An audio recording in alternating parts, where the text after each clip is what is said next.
Hey everybody, this is Silverspook, and this is the Silverspook video on the future of the West. Can the plane be landed? Boeing, Red Sea, AI, TikTok, economic tech, environmental, and hegemonic collapse, and what to do with it. So today I thought I would uh, based on the recent events that have been occurring, you probably, if you've been paying attention for the last week slash months, you might have noticed that things aren't going so well, especially when it comes to the aviation. Obviously, in particular, the Boeing planes, which have had many incidents, like averaging approximately at least one, sometimes more than one per day, especially in the last week. My second track computer is averaging one incident per stream. And that is the technological collapse. That's what I'm trying to deal with right now. But yeah, if you haven't been paying attention, there have been multiple incidences of either the planes catching on fire. As you can see in the upper right corner there, that was the incident. I believe it was over South America, where a Boeing plane, shortly after takeoff, flames, sparks, and like large amounts of fire began erupting from the plane's engine, and it had to come back to the airport, turn around, and it did succeed in landing at that point. Thankfully for the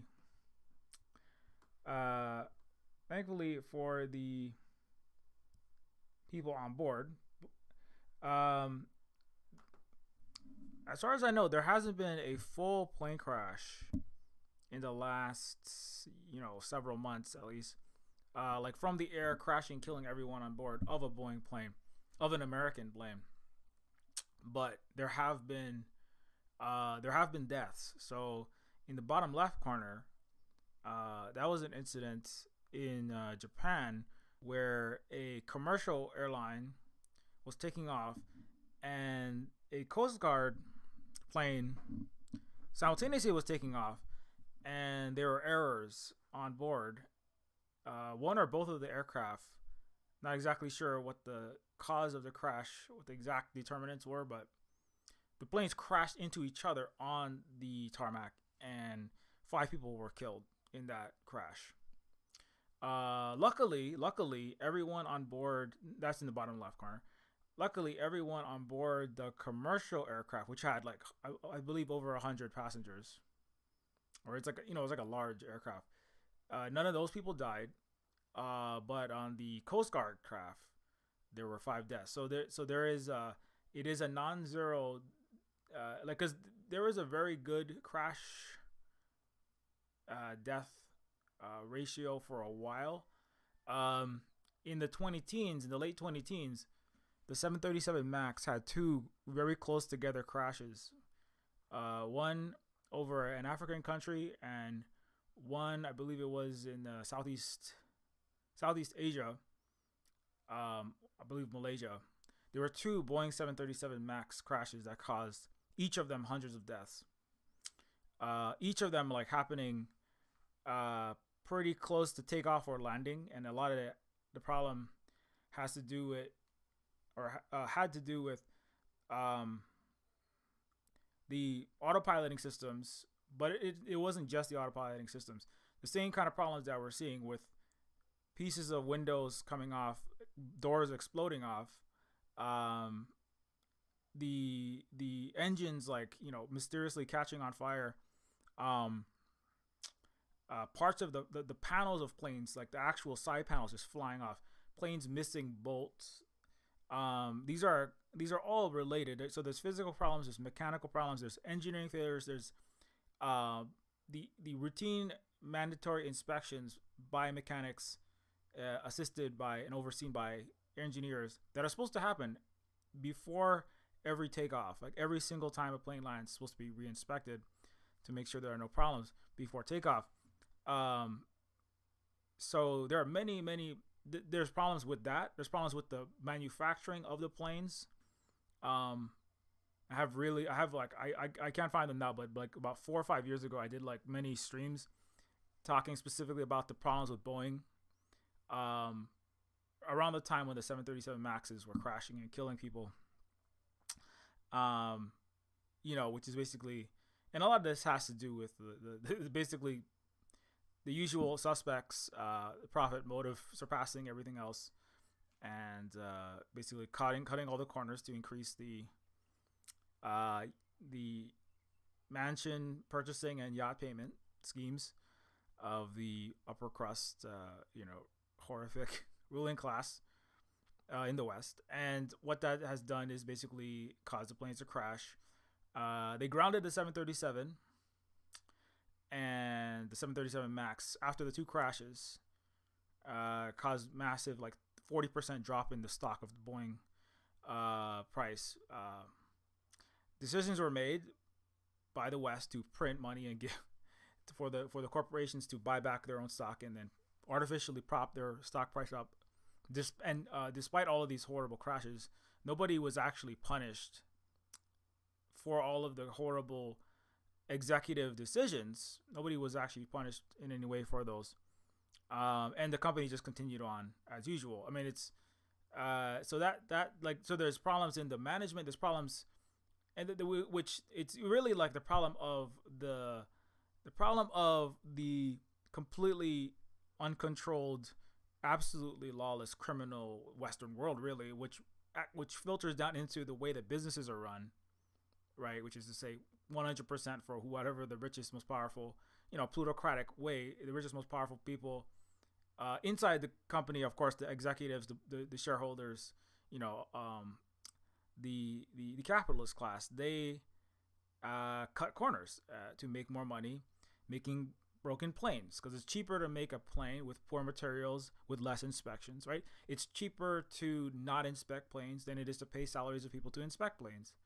It's cheaper to badly, pay somebody who is not very experienced a lower salary, right? To badly screw in the bolts onto panels, to badly insert the engines, to less, to spend less time and less energy training and less money, right? Training, and also pay programmers less. They were like, a lot of the programmers were they were paid less. They were in India, which you have a better, outsourcing the programming of the autopiloting, the MAS, supposed to be this most advanced system that assists the pilot in takeoff, landing. It makes lots of it's a kind of form of artificial intelligence itself.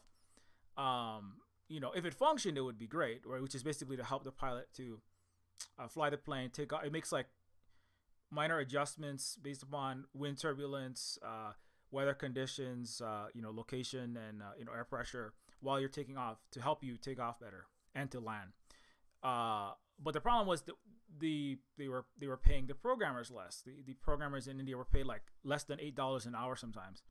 And not to say there's something wrong with programmers in India, but it was they were not well trained. They were not like veterans. They had no senior programmers. Boeing in the 20 teens had fired all of their senior programmers who had been working I think it's a lot of happens in Everett, but a lot of them is Washington based, and they fired like many, the majority of their veteran, like 35 year long staff that have been working on these planes and programming the planes, designing the planes, maintaining the planes. They fired them all. They were making, a lot of people were making 30, 40, 50, 60, $100 an hour in extreme cases, but they were making like, 60, 80, $100,000 salaries. They replaced those people with people making like 20,000 or less per year, right? And those are the people that were programming the planes, putting the planes together, and because for the quarterly profits that would look better. It'd be like, well, we paid 4 times less on salaries. The executives look like they're doing a good job. They got paid more. I mean, it's just the usual process. But what that has meant, and then is that like the plane started crashing. Nobody suffered consequences. They printed money. It was right before the pandemic happened, and or the panini happened. Apparently, you have to say that, otherwise you get algorithmically chastised. Um, not that we're making any particular massive amounts of money here, but anyways, um, the the planes are grounded. Um, but there was no really serious consequences at all. The executives ran away with millions of dollars, right? Um, there was no punishments. There was no clawing back. There was no prison. There was no fines. There's no like serious punishment. Because the entire West is fundamentally just like thoroughly, irrevocably, and really for thousands of years, through and through corrupt, malicious, and has no capacity to even adjust that system. Sadly, it's very sad. It's not. I don't say that like It's not really celebratory. It's not great that people are crashing and dying in U.S. planes and Western planes. It's not great that these planes are falling apart and causing people to have their flights delayed, turning around, getting hurt. 50 people were hurt in a 2 days ago in a U.S. plane when it suddenly blacked out and the plane dropped. It like fell like out of the sky, basically. Like everything went dark. The plane basically had a blackout, and thankfully came back on after a certain amount of time. But in that time, like people were like thrown up and thrown around like rag dolls in like an angry toddler's toy chest. They were just like being whipped around, and a lot of people got like seriously injured. A lot of people people almost died recently when the door of a plane exploded on a Boeing and flew off like earlier this year. There was a report that said that sorry, I'm gonna my catastrophically crashing Microsoft operating system seems to have sorted itself out. This is a microcosm. This is a reenactment of what happened on the Boeing plane. Is what's happening on my laptop right now, which is to say, blacking out for the first 20 minutes of my stream, and so I can't see at all what is happening. Thanks a lot for that. But Microsoft also, like all Western companies, tech companies, plane companies, the military, everything else, health companies are catastrophically destroying everything that they touch, including their customers, like me. So anyway, so back to this. So I talked a lot about this on the Twitch recently, but I kind of wanted to bring this back and kind of reorient that into what does all of that mean for like the future, because like I don't just want to be depressing, but as somebody who like lives at least under the auspices, I live within the delineations of what calls itself the West in Hawaii. Long story, but I was forced to speak English. So you're in the West in a certain sense just by speaking a descendant of the Greco-Roman trauma language. You are already in the West, even if you're not physically there. But it's like this is something that we at the Silver Spoon Cooperative have to survive as well. I don't really want planes to crash. It's not kind of like, oh, this is so great that all the planes are crashing. On the one hand, it's kind of like I don't really want a lot of people flying in planes for many, many reasons. Number one, we still have a planetary panini or whatever they say. We have what Disturbed called the sickness. Everyone's down with it. Mystery virus. And tightly compacted, very proximal, uh, 8 hour, 6 8 hour flights, and particularly with the many many minutes of time spent with unventilated air inside of fuselages of aircraft is a very high risk way, a very good way to spread airborne pathogens. Let's put it that way. So number one, you have health related problems with planes with the ongoing pandemic we're still in. Number two, as needed, you have the environmental damage, right? Speaking of collapses, right? It's all the collapse. The planes actually symbolize and they bring together all the various types of collapses. We're taking one flight from New York to the Caribbean or from LA to Honolulu. You are spending as much carbon in your plane trip as an American conservative red raw meat eating, like you're spending like the Liver King driving his Hummer to and from work many miles per day for an entire year. That much carbon is how much you're spending when you get on one plane flight, or like one flying and then returning plane trip. You're spending an entire year's worth of carbon every time you do that, for like any significant distance. And so it's burning the planet. You're causing environmental collapse and destruction of the biome and all that is good in the world. And so for that, that's another reason why it's like I'm not really happy the planes are crashing. But if people stop flying on planes, that's helpful. When the pandemic happened, carbon emissions suddenly, when the pandemic initiated in 2020, during the lockdowns, the cancellations of flights, the cutting off of all flights internationally, that massively reduced the carbon emissions. It's like like the oceans teem with fish, dolphins swam, salmon came back that hadn't, trees and plants and flowers blossomed. You could see the sky above LA. It wasn't just like a brown diarrhea like mess, shrouding out the skyline, and you can barely see the hand in front of your face. Like, so many things got better when there was less travel.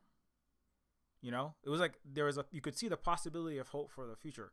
And then people said, let's go back to normal and destroy the world again. After the pandemic didn't end, but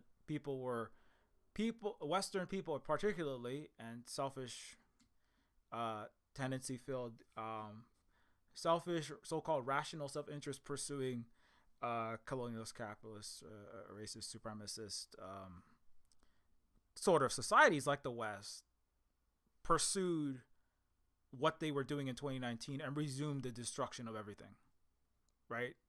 So it's, in that sense, like, it's kind of like, the mass plane travel should never have resumed, spreading the pandemics, increasing your climate change quotient, also increasing the likelihood you're going to get into a plane crash and kill people. Also, you're spreading your ideology worldwide. Imperialism, neoliberalism rely on the plane to bring color revolution, to bring briefcases full of money to overthrow countries, decolonizing and getting away from the capitalist system. So it's like planes are transmitters of all of the worst of Western plagues. I mean, the literal plague. Spike protein laden, 68% likelihood of designed in a U.S. biolab plagues. There's a new number of the likelihood that it was a non-natural cause of the SARS-CoV-2 virus. I'm not saying that that's guarantee it was, Fort Detrick or one of the 300 plus U.S. biolabs it has domestically and across the planet, including in Ukraine and also in East Asia. Not just Wuhan, but I'm just saying that, like, the planes are ways that viruses are spread really quickly across the earth. And you should probably avoid plane travel. Not just because you could crash and burn and explode in a blaze of flaming incendiary death spiral, but also because of those other things. So it's really like it encapsulates a lot. Also, the aircraft was the number one U.S. export of actual real products, weapons of mass financial destruction, right? Debt traps, neo-colonial money printing loans, IMF, World Bank, and to steal resources don't count, and neither does military aggression and global paper tigering, also known as threatening wars and bombing countries and committing genocide, right? That's what the U.S. the U.S. does export that. That's the number one export, U.S. military industrial complex. But that doesn't count. That's not an actual productive, useful thing for the world. The planes, like, you could actually fly, at least you're traveling and flying is something that could be useful. You can move some goods and services around, and like if they were not so bad and problematic, and what they were doing and how they were constructed, it wouldn't be, it's an actual useful thing to have. Like things do need to move, and people do need to move a certain amount somehow, walking, horse riding, on a boat, on a car, on a truck, on a train, ideally a high speed, minimally ecologically destructive high-speed rail. But I know there's another country that the U.S. fears that is already defeated the U.S. in that, and the West in that by far. So they're not doing too much high-speed rail at the moment. And so planes, are good, could be good, but the problem, and so Boeing represented about 7%, because Boeing is by far like the biggest U.S. commercial airline manufacturer, right? So the Boeing represented like the flagship actual U.S. economic product, right? It was actually, the Boeing planes were like the biggest export. The U.S. exported some, General Motors trucks.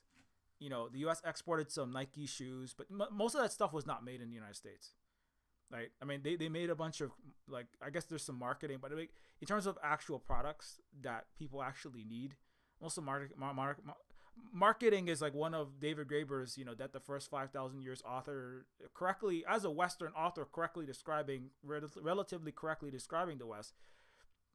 Marketing was one of the BS jobs that produced mostly net negative or net zero sum benefit to the world. And so that's a lot of the U.S. GDP. Finance, insurance, real estate, marketing, military, industrial complex, and debt traps. That's basically, but that's all of that is not productive. That is about taking from one place and giving to another place, or brainwashing people. Disinformation, the U.S. is good at sharing that. That's not really useful. Like CNN, New York Times, BBC, NYT, a lot of Hollywood. Art, yeah, entertaining movies. That's it's good to have those, right? But most of what the West produces is propaganda. That's why I talk about. That's why Boeing is like one of very few actual products that have like real use in the world, that makes the world actually a better place.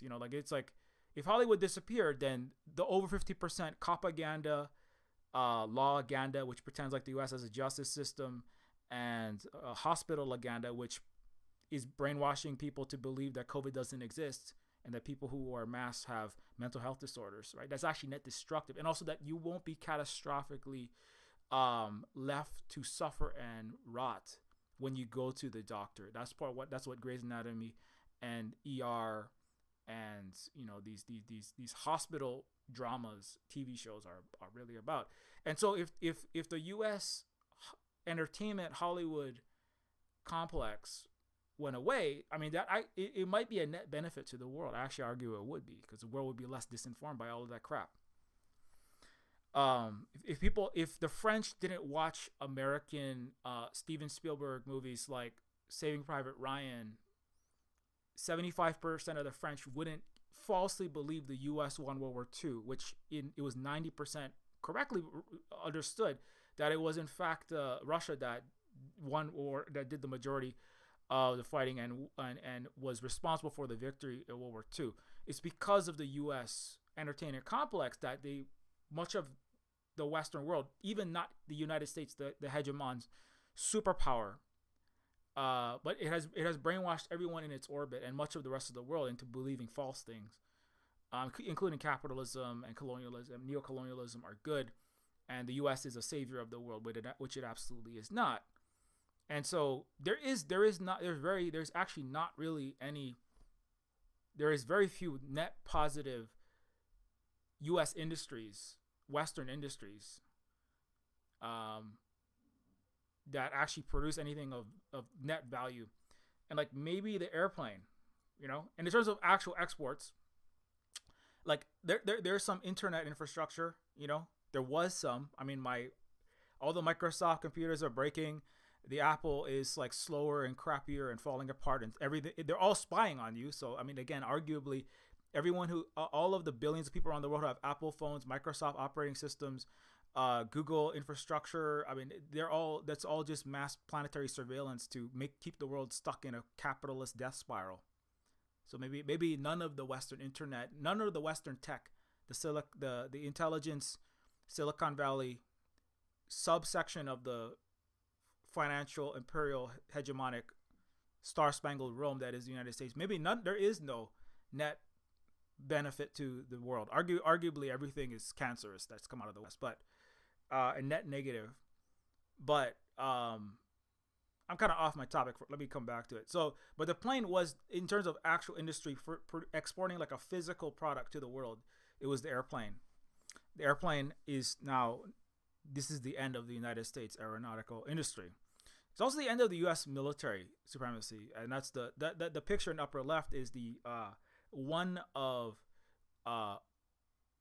dozens upon dozens. I forget the total count. I think it's over 100 U.S., Israeli, and British ships that Yemen has hit and turned around, sunk some of them, and set on fire, destroyed, and or forced to stop passage to support genocide of the Palestinians, obviously, which the U.S. is doing. The U.S. soft power, its image is collapsing as well, which is great because all of that was based on the lies using the technological information distribution, social media, traditional media, cinematic media.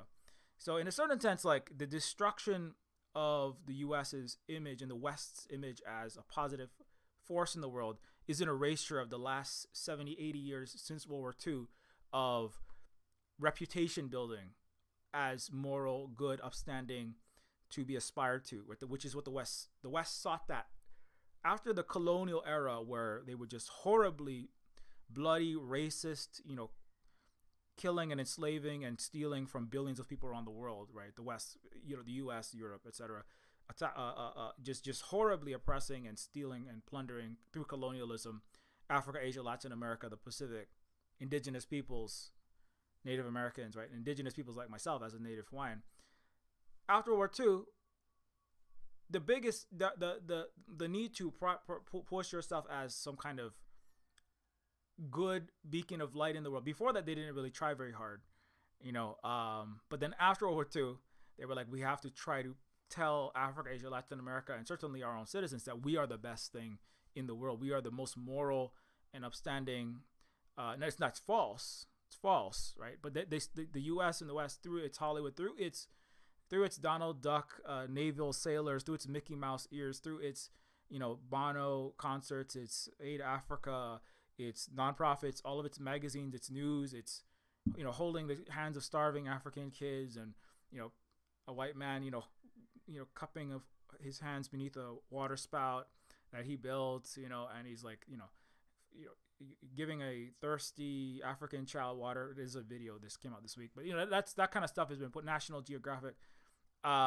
There's trillions of dollars that have been spent over the last 80 years propping up the West as the rules-based, democratic, liberal capitalist, which is morally, technologically, and economically, and in all ways superior to communism, to African, Asian, and Latin American ways. Everyone else has to everyone else has to use our money, have to work with us, need our protection, and ideally become as American as possible. Move to America and get rid of your Mexican name. Move to America and get rid of your Indianness. That's like M. Night Shyamalan. Move to America, right, and hate yourself and cast all the Indians as bad guys in all the movies you ever make. because that's the Americanization. That's the Westernization project. That was the Roman project as well. That's what they did, is they brought everybody in and said, be like us, otherwise you are a lesser person. And so that hegemony building, especially post World War II, they've always been doing this, certainly. We're not just superior because our genes are better. That's what Frank Herbert, the Dune creator, believed, because he was a fascist with his fascist neoconservative friends, and literally disowned his own gay son, among other things. Because he was born in 1920, and he also was published by a fascist, and that's why he focused on eugenicism, breeding programs, and believed in feudal dynastic superiority and infinite suffering and death forever, to be led by the greatest, nicest white man.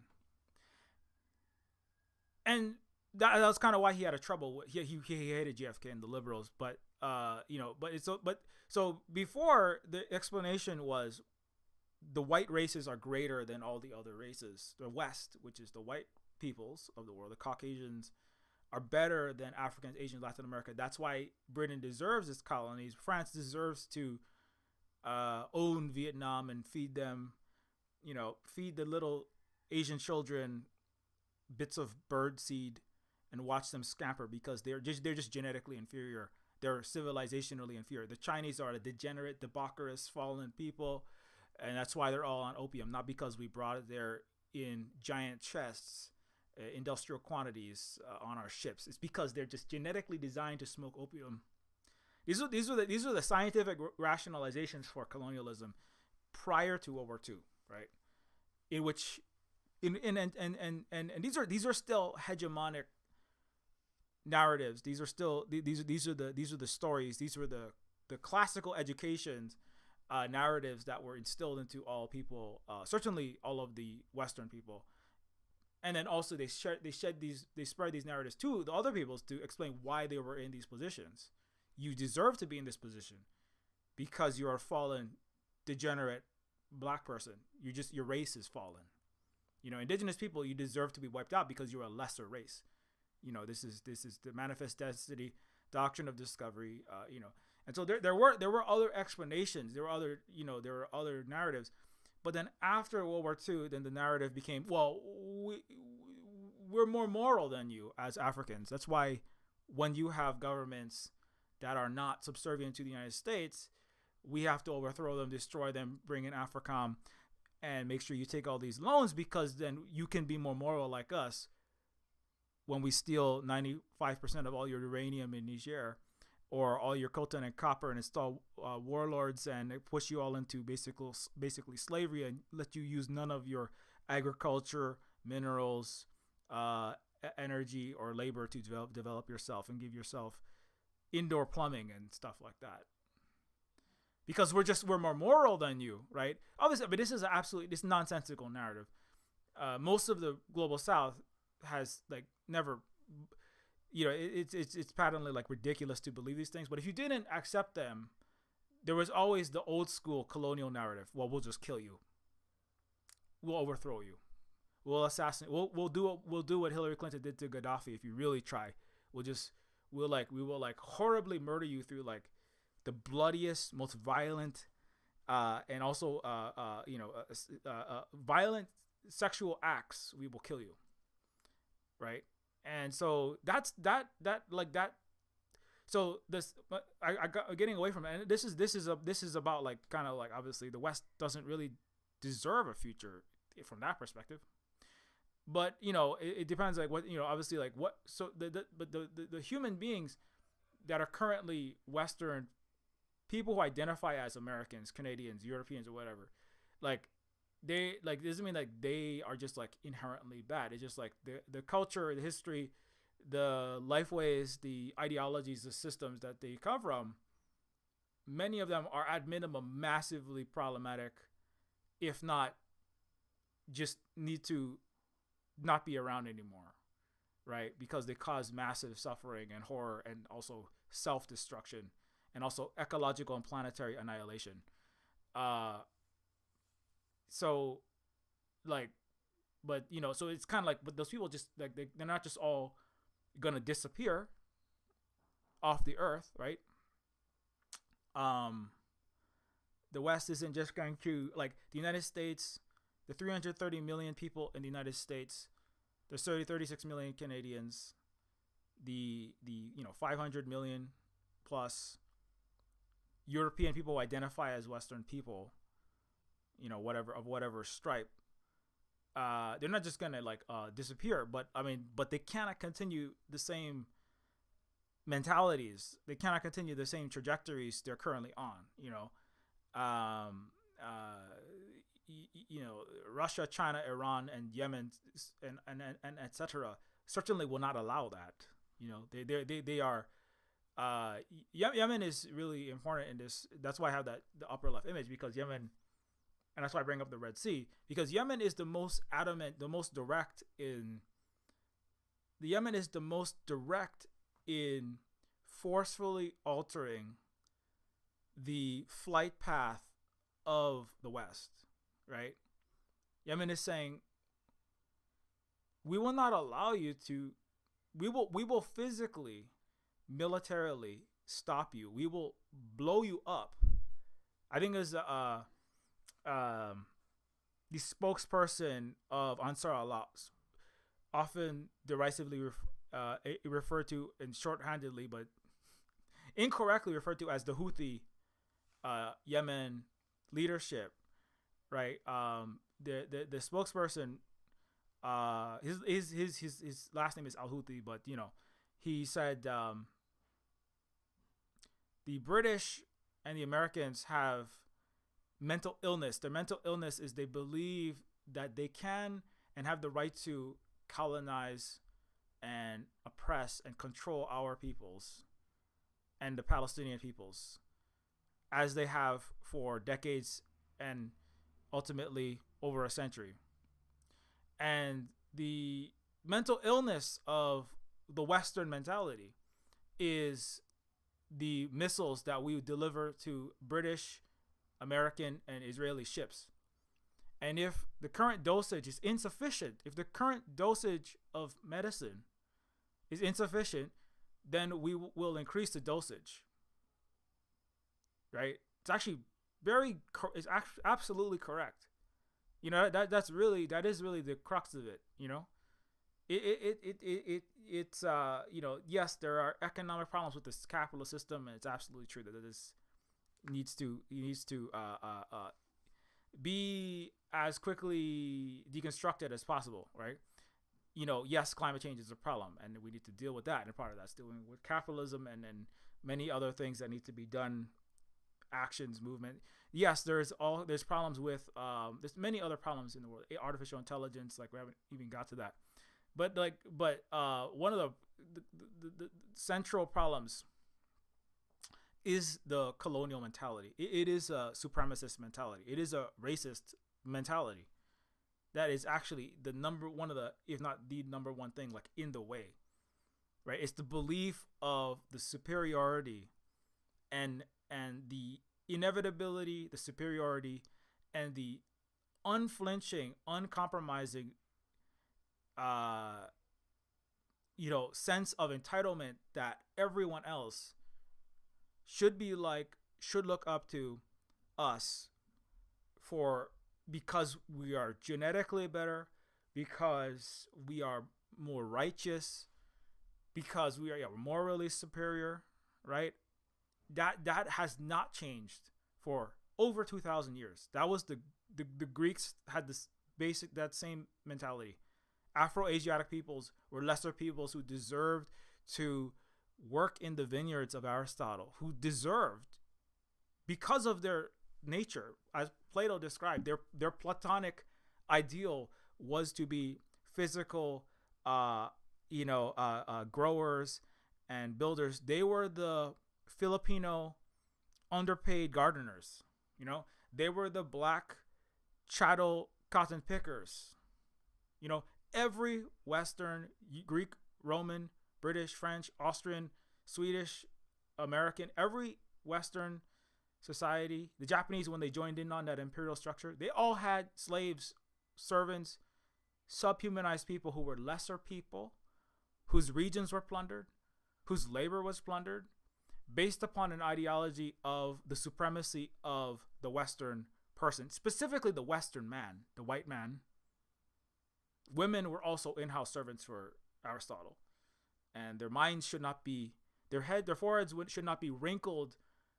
Their pretty foreheads should not be wrinkled contemplating politics. That was Thomas Jefferson echoing Aristotle, right? So patriarchy has always been a part of that as well. But there has never been a Occidental Western European society that has given up on that incorrect idea and just deeply problematic, really infantile idea. There has been zero Western societies, France, Britain, Germans, the Americans.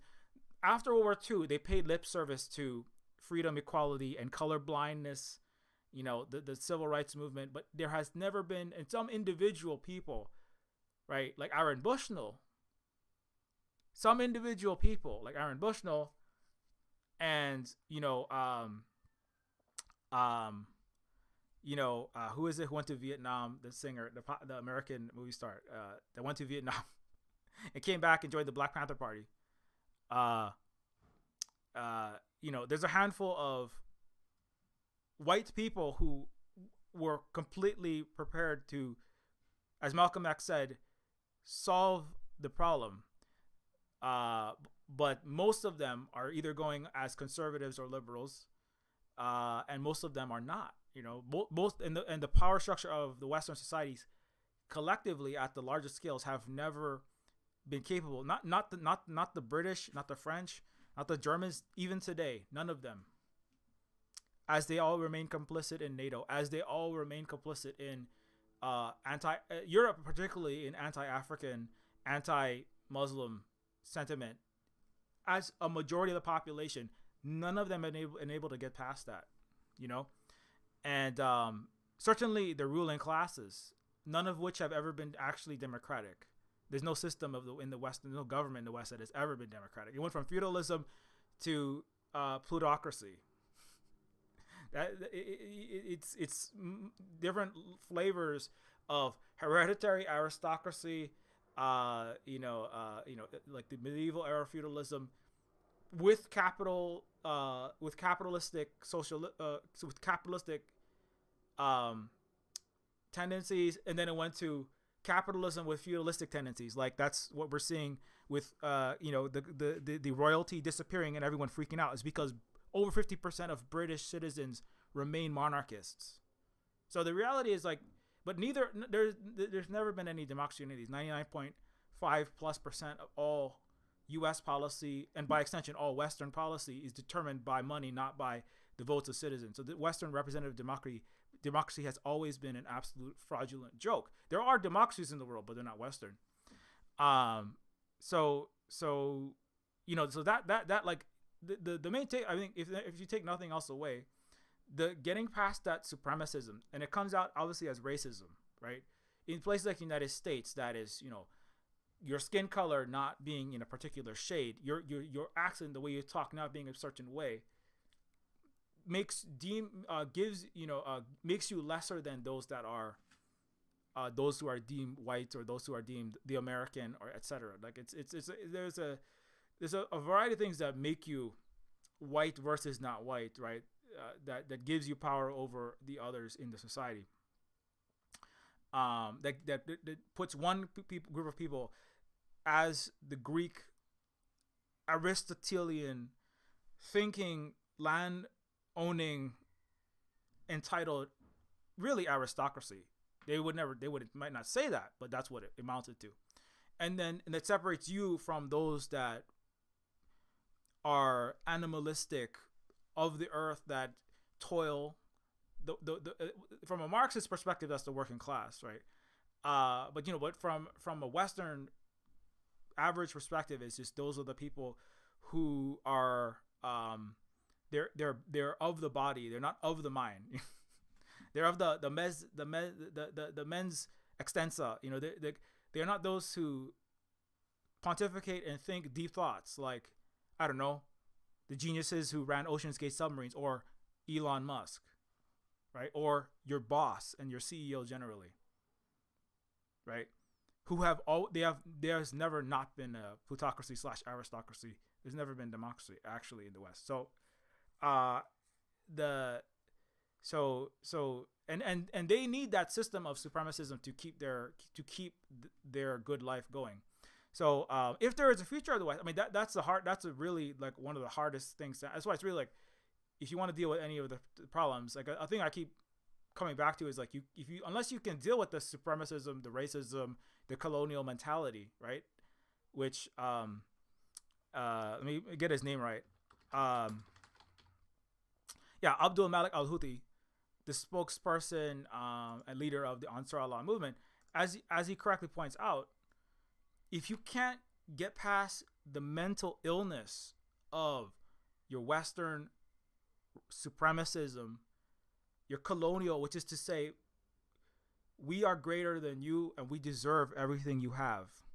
Unless you can get past your colonial mentality, your racist, your Greco-Roman, British, French, Spanish, Austrian, Nordic, Italian, Catholic, Protestant, American, Canadian, Australian, now India if you want to join in that game, and Japan you want to join in that game, and Taiwan separatists you want to join in. Unless you can get past your supremacist win-lose chess game domination, the winner and the loser, the dominator and the dominated, those who have dominion and those that crawl and swim and crawl and swim and fly in the dominion, right? It's Western Christianity is fundamentally it reinstills Western supremacist mentality. If you can't get past that, then there is no future. There is only continued administrations of Mach 8 hypersonic Yemeni constructed missiles, right? There is only an infinite and ongoing and accelerating rate of exploding Boeing planes. And some of those Boeing planes might be hit by missiles soon. I did a stream in the last 6 months on Leave the World Behind, and that's a major. This is a similar topic to that, right? Where it's like Russia, Iran, China, and all of the rest of the world simultaneously attacked the United States with a cyber attack, and then an air, ground, and sea invasion. And the U.S. But they don't really do much. The U.S. just collapses under its own weight of its own failures, and the U.S. Basically just implodes. It's unclear what happens after that, right? It doesn't really give you a future. Like, what does the U.S. become after secessionist forces in Texas and Florida break off and start fighting each other as all of the electrical and computer grids go off and the energy supplies start exploding?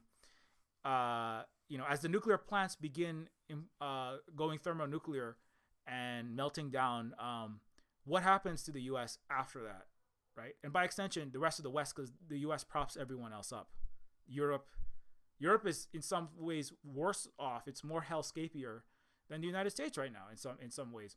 Germany is at negative 0.5% GDP. It's like it's negative growth rate, and that's even with it has its own propped up financialized system that is not accurately accounting for everything. Like all Western countries have fake GDP just to start with, but even the stagnant or negative real GDP that the West has had for the last multiple decades, actually, when you count out all the financial paper, when you count out all the credit default swaps, the no income, no jobs, no assets, loans, and the European mountains of debt in their huge, the UBSs and all the British, downtown London jobs that are sitting around in offices, right, moving numbers in Excel spreadsheets, pretending like that's some kind of productive economy. That's most of what London does, is just like high frequency fraud,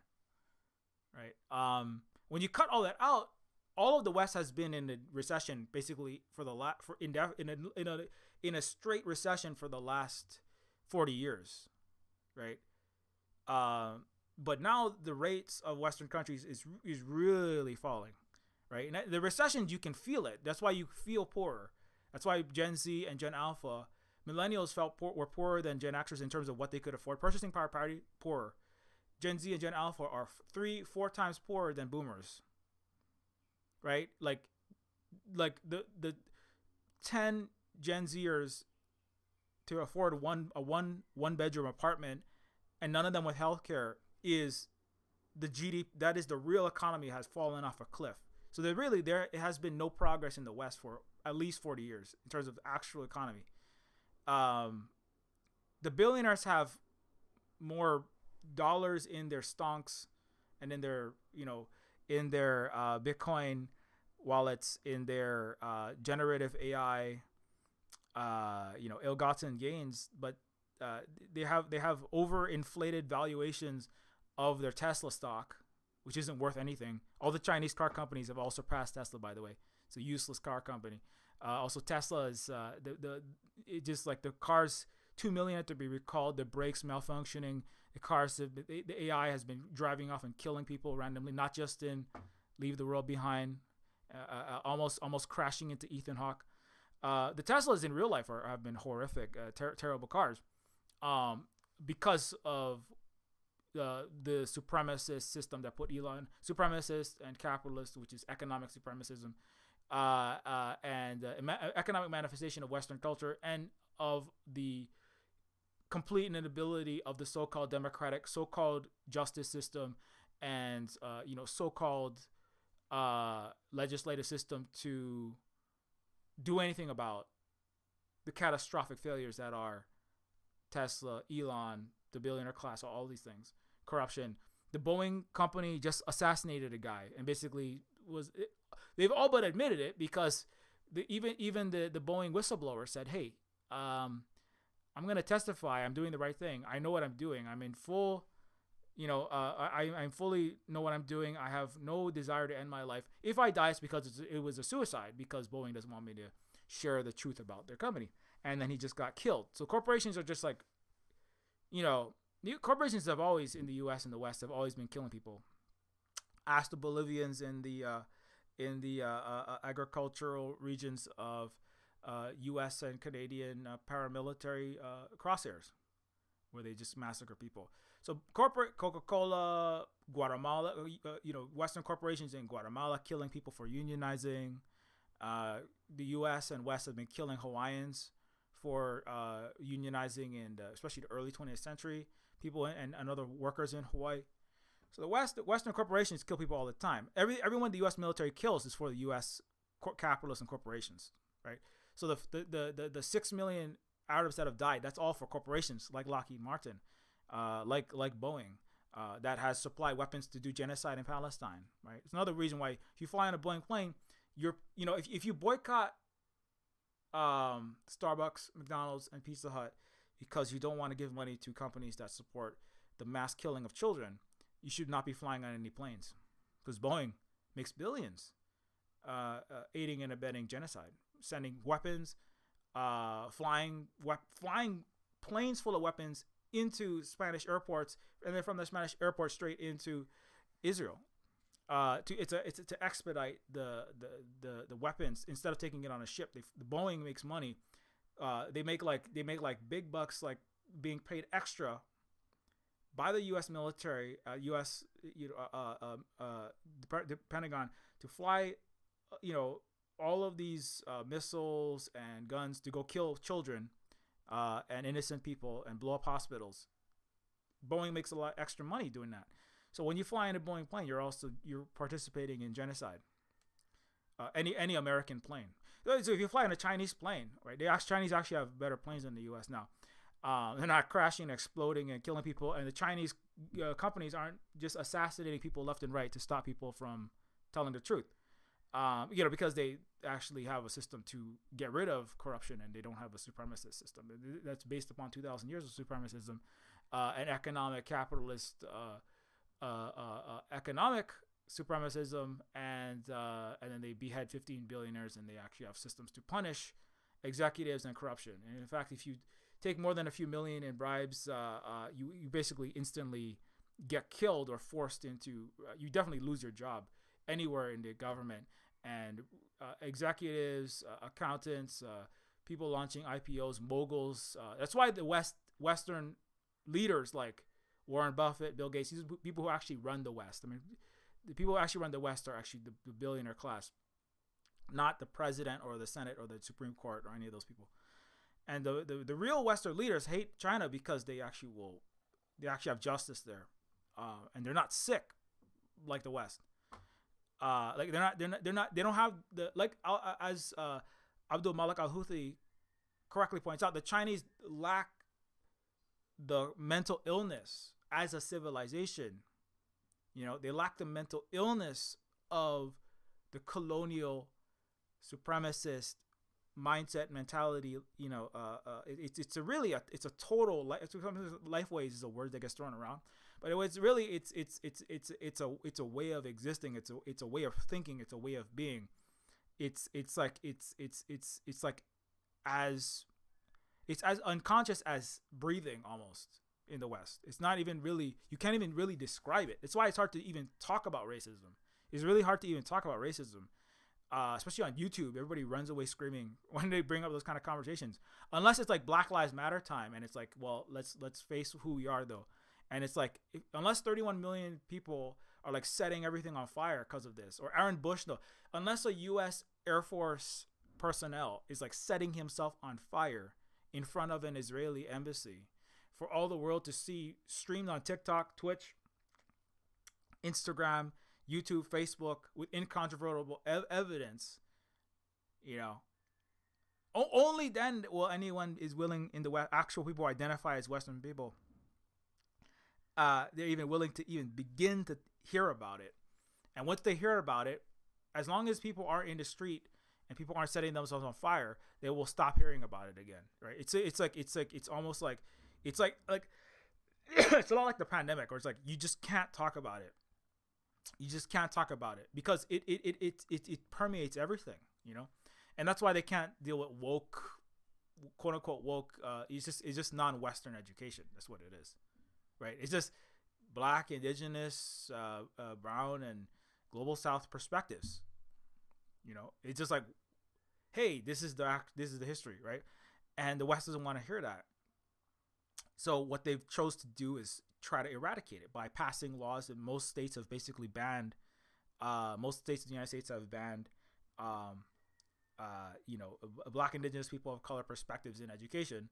Anything that makes white people uncomfortable, men uncomfortable, anything that brings up the true history of slavery and racism and colonialism, that are very difficult to hear, right? I mean, the thing is, they're not that difficult to hear, but for people who have prided them, if you have an idea that you can't do anything wrong, or that anything that you have done is a few missteps and they can be easily righted, rather than 2,000 years, your entire history is just like you have spiritual COVID that is millennia deep, and basically all your leaders that you have celebrated are not just flawed, they were like fundamentally cancerous, and their thoughts should never be spread, right? But that is unacceptable it's hard to accept. It's hard to accept, It's hard to accept. But it's not that hard to accept if you really care for humanity. I mean, it's hard to accept if you are deeply emotionally, historically, if your neurons and your synapses and your axons, if they're not eaten by COVID-19, and your neurons are all fused into these kind of like coagulated blobs of zombified former brain tissue. If your brain is if you have a brain left, and it's deeply wrapped up in loving Aristotle so much, if you spent decades of your life every day waking up and like pledging allegiance to Thomas Jefferson, or any Western great, if you look at that flag with the stars on and stripes and you cry, if you look at these old white statues and you're so emotionally wrapped up, like they're like your family members, if your family members are wrapped up in this, that wrap you up in this, if your friends networks, if your job, which many Westerners are, they're just like so deeply entangled with their basically virulent, cancerous figures, ideologies, and history. Frank Herbert was, he was deeply into eugenics. That's why he writes about it. That's what the Bene Gesserit program is about. Among other things, he was deeply enmeshed in that. And white saviorism, obviously, as well, right? It's the other half of white supremacy. And so for those people, it's going to be really hard. That does it. But that the 90% of the world that is not the West is not gonna. This is the conundrum, because like the rest of the world is not going to tolerate a failure. If you do not self-improve from your mental illness of colonialism, racism, supremacism, and the belief that you can and should dominate the rest of the world, from your so-called garden to the jungle, right? If you don't not self-medicate, if you don't on your own volition take the onus, if you do not self-treat, right? I'm not saying go to therapy, because Western therapy is really like reinforcement of the Western sickness, and it tells you that masking is anxiety disorder. So I'm not even saying certainly don't go to a Western therapist, because that's really it's really like a mental plague magnification sometimes. Ask Jonah Hill. So, but if you don't fix your mental illness of Western supremacist thinking and all the sub problems that come with that, including the capitalist, plutocratic economic systems. But before that, there's something that it's in every Western person to some extent. If you can't get past that stuff, then the rest of the world will continue to more increasingly violently. This is the thing. Like it's not impossible to have it is not impossible that the United States and Europe can and will be invaded and destroyed. They have nothing to stop Yemen. And it's very important. I know I pointed out a lot. Yemen is the poorest Arab country, and it has destroyed today. I mean, just reality check, okay? In the last within yesterday, yesterday. You can go follow Yaya Sari, Menanun Sarun, and then he announces the great news that this is the medicine that every day is administered to the West to help them get better, and here, this one, is it this one? I need to, where's the translation?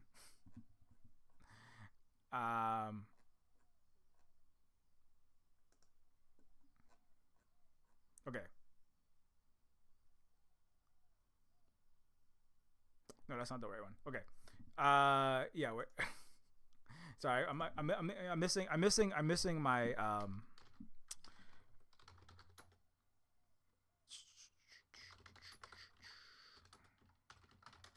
Yeah. Okay. Shoot, forgot where. I usually I have it all in one place. But basically, what has happened is that the Yemen has shifted its tack from. This is also a protest. This is from the every Friday million plus person action out in the street for Palestine. Also, notice there are maskers at least surrounding the Yahya Sari, the Yemen military spokesperson.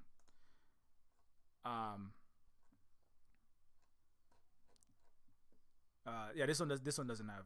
Yeah. So this is a statement for the armed forces to target Israeli ship Pacific 01 and announcement of operations to target American and Israeli ships in the Indian Ocean.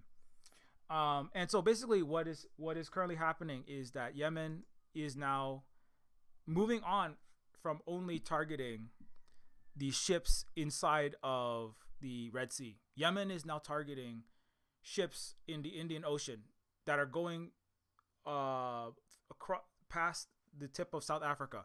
So basically, any U.S., any UK, and any Israeli ship in the anywhere coming from Asia, from India, from China, from anywhere in the Indo-Pacific, coming to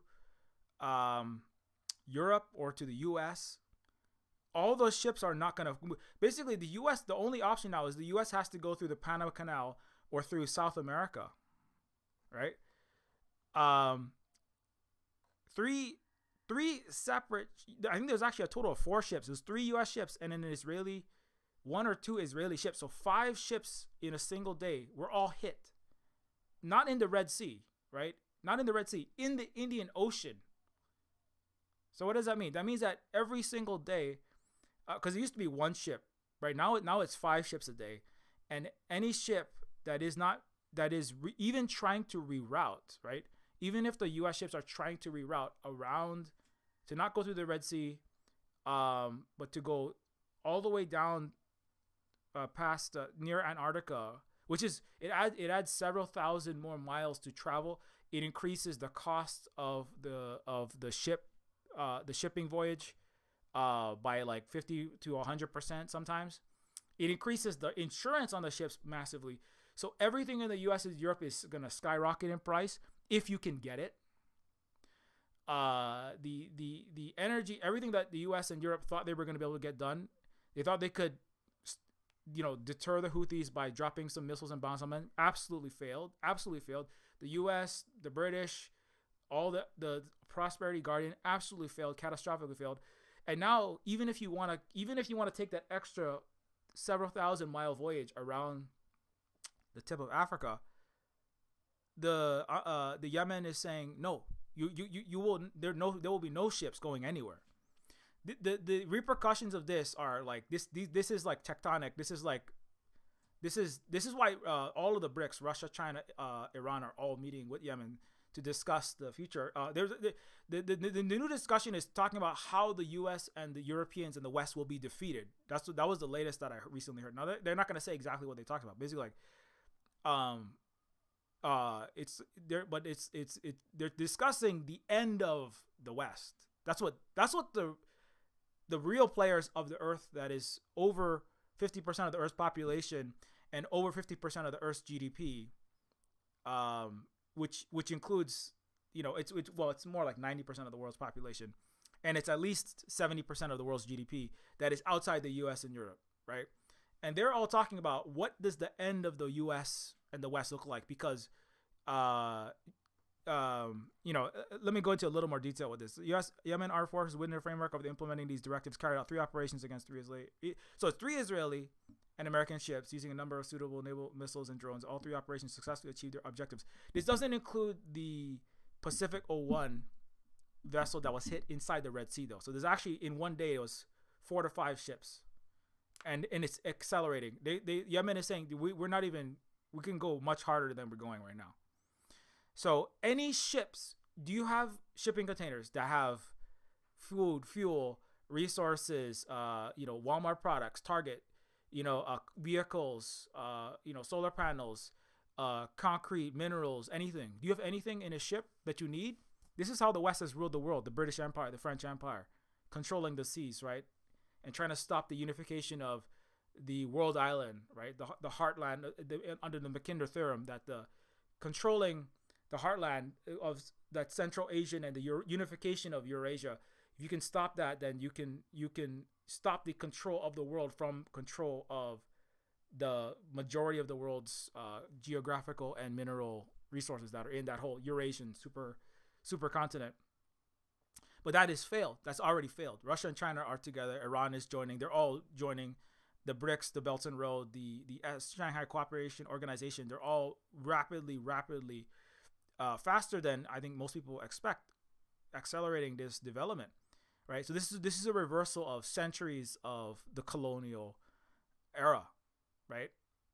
uh, it's which is great. It's great for the world. It's great for humanity. It's great for anyone who wants justice and equality and actual freedom, right? Like to just live your life as a human being of whatever color and of a whatever creed and whatever nationality and speaking whatever language. As a native Hawaiian who was banned from speaking Hawaiian and ghettoized and subjugated and had our universal health care destroyed by the West, this is great. I love this. It's great to see.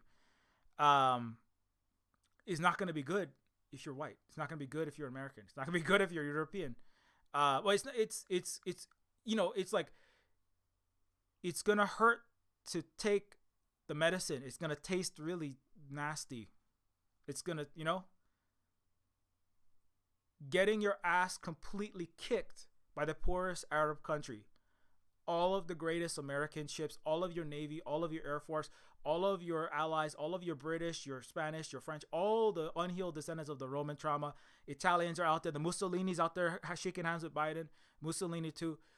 All of your greatest Western, all of your Aristotle, all of your Plato, all of your Caesar, all of your, you know, your greatest, everything you've ever amounted to, all of your Shakespeare, all of your you know, all of your Versailles, all of your Londons, all of your DCs, all of your Wall Street, all of your Silicon Valley, all of that amounts to nothing. All of that is going away. All of that is useless. It's less than useless. It's actually counterproductive for yourself. You're getting yourself killed trying to shoot missiles at the poorest Arab country is obliterating the entire West. Obliterating. Absolutely slaughtering the United States and the West. And they're screaming in the Atlantic. The Atlantic. Where is there is this article in the Atlantic which is it is the epitaph of note of the West, also known as the Atlantic, right? There is this article. I don't know if I'll be able to find it. Is it? Yeah, the Yemeni forces have come to seem unstoppable. The Houthis are very, very pleased. No, there's an Atlantic article that basically said Yemen are the Houthis unstoppable. Number one, you know, your Aristotelian, Caesarian, Thomas Jeffersonian, you know, Louis XIV nature is pushing you to call them Houthis. Why don't you try calling them by their actual name? But you know, it's like even like Sputnik is using that term because Western people don't even understand what you're reading because this is the English language. But you know, if you don't say that, then they don't know what Ansar Allah is, right? Outside, like, you know, they refer them, but like if you say their actual name, it's kind of like when Scandinavians, they say, well, I have to call black people the N-word because there's no other word to call them. That's actually an argument that Swedish and Finnish make. It's really messed up. It's just like, is it that hard to just like call them like African or what their people is? Can you not try? What do you have to keep using your slavery colonialism era word? You have to say the N-word? Is it really mandatory that you gotta? Even Americans can get, hey, maybe it's not the good to say the N-word, but you know, it's like you can't even speak in English language unless you use the incorrect name. And it's like, I mean, that's why I try to always say, like, you know, Ansar Allah, or, you know, it's not like you're like a bad person if you don't know what their name is, but it's just kind of like, can you try to not be racist? Can you try to not put yourself and your culture? Can you try to actually listen to other people? Or is that like an impossibility? Because if it's an impossibility, then the West will die in fire. You know, like if you literally cannot even try to call the people by the name by which they would like to be called, which has a real history of racism, colonialism, and degradation because of the way that word was used as a slur for the last centuries, because of, you know, and if you're a Westerner, then you don't know what that means. You probably don't experience that because you were the one that was oppressing the other and the slur, right? Whether that's, you know, coolie or that's the N word, or that's savage, or that was, whatever the word was. It was not you that was hit by it, so you don't see the problem with it. You don't personally see the problem with it, but the people that are being called it are like, there's the E word for Inuit people, right? And like, if you don't see the problem with being called that, if you as a white person cannot learn to understand why and just like move on and just be like, okay, well, I need to like respect people that are not from a Greco-Roman, British, French, Spanish lineage, and also respect that maybe they want to not be forced to read the quote-unquote classics that are all just supremacist, Western, racist, colonialist, capitalist, patriarchal white dude writers, right? You can't get why black people might want to like not be forced to read the so-called great works of Thomas Jefferson and racists like Frank Herbert. Not that people are going to be forced to read that stuff in school soon, I'm sure, for summer reading. If you can't get why people might want to read their own literature, or like have like black literature be in American schools, or like have like actual like indigenous stories be told, especially when you're going to school, like as a Native Hawaiian, we don't have our kids just like reading all the uncritically reading racist and sexist Aristotelian classics. I've read through them personally. I'm like, my goodness, this is disgusting. This is supremacist ideology. The way Plato talks about the ideal, and he talks about the perfect bodies that all look a certain way, that don't look like my body, it don't look like our kids' bodies, it don't look like us, and don't include us. And slavery was actually normal and acceptable and good. And I'm like, I don't want kids reading the quote unquote classics. These are these are why you have spirit COVID as a white person. This is why you have soul loss. Because you root yourself in the poisoned well of Greece and Rome.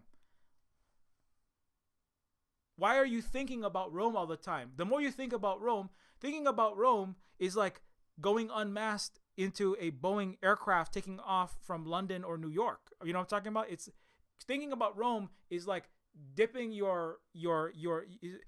thinking about Rome is like sticking your tongue into like radioactive wastewater. Right? Why do you keep? I mean, you can think about it, but you should just like thinking about it. But mostly when we say thinking about it in the West, what we mean is like, further entrenching our minds, our psyches, and our emotional core, and rooting ourselves deeper in the dying, sick tree of Western history. It's usually not thinking about it because we want to understand like everything that was deeply flawed and wrong about a capitalist supremacist empire that massacred Palestinians like Jesus Christ, who was an actual brown, non-Western. Jesus was like Jesus was Hamas. Jesus was a Palestinian resistance who's from that region against a unjust, illegitimate, supremacist Western empire. It's called Rome, right? So when you think about Rome, it's like thinking about being a genocider of 2,000 years ago. It's the worst thing you can do. When you think about being a Greek, you're thinking about being Alexander, which is about being a supremacist and crushing and slaughtering across Central and East Asia. That's what the Greeks did, right? It's the worst thing you can possibly do with your time. So one of the worst uses of your time, the little time you have left before you die from Omicron, Epsilon, and Parola variant COVID, or the plane crash, or the climate fire that you're causing as a Westerner. It's a waste of your time to be thinking about Greece and Rome. Absolutely a waste of time, except to like figure out what is wrong with you, like to diagnose your mental illness. Oh my God, I read Aristotle. Oh my God, that's why we think sex is bullshit, because all this guy wrote about was how women deserve to be subservient to men and to cook and clean. No wonder PragerU is trying to tell women. No wonder all of the conservative women are like being paid like less than minimum wage to post shitty TikToks and Instagram. Oh, they're banning TikTok. It's another Western illness problem, because you can't have true information being spread about Palestine and your genocide. Banning TikTok is a symptom of Western mental illness. You know, but women are pushed to like you are have pictures of themselves doing trad wife baking and cleaning and not reading books because of Aristotle. Not just Aristotle, but I mean, like, it's rooted deep. You know, and when you go back and read that kind of stuff, you're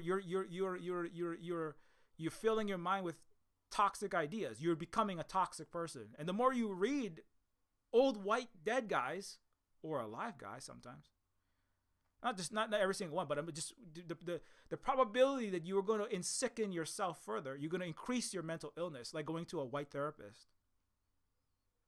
It increases. You know, it's like getting reinfected with COVID, right? Dipping yourself into Western history uncritically,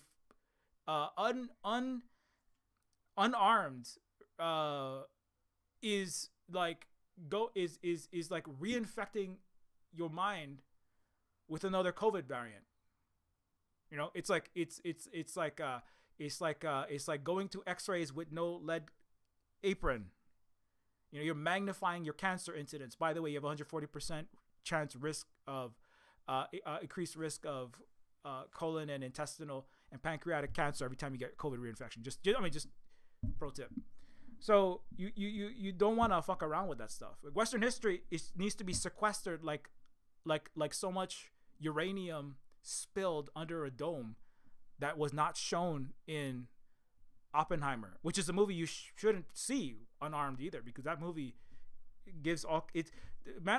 Oppenheimer is like nuclear Dune, which is to say, white saviorism that ignores the people who are actually impacted in the world by massive military industrial complexes. You know, because Oppenheimer is made by some stuck-up white guy, kind of like Aristotle. His name's Christopher Nolan. Terrible at sound editing. Intentionally obtuse. But anyways, so when you go back and you look at those things uncritically, you're gonna become sicker and sicker.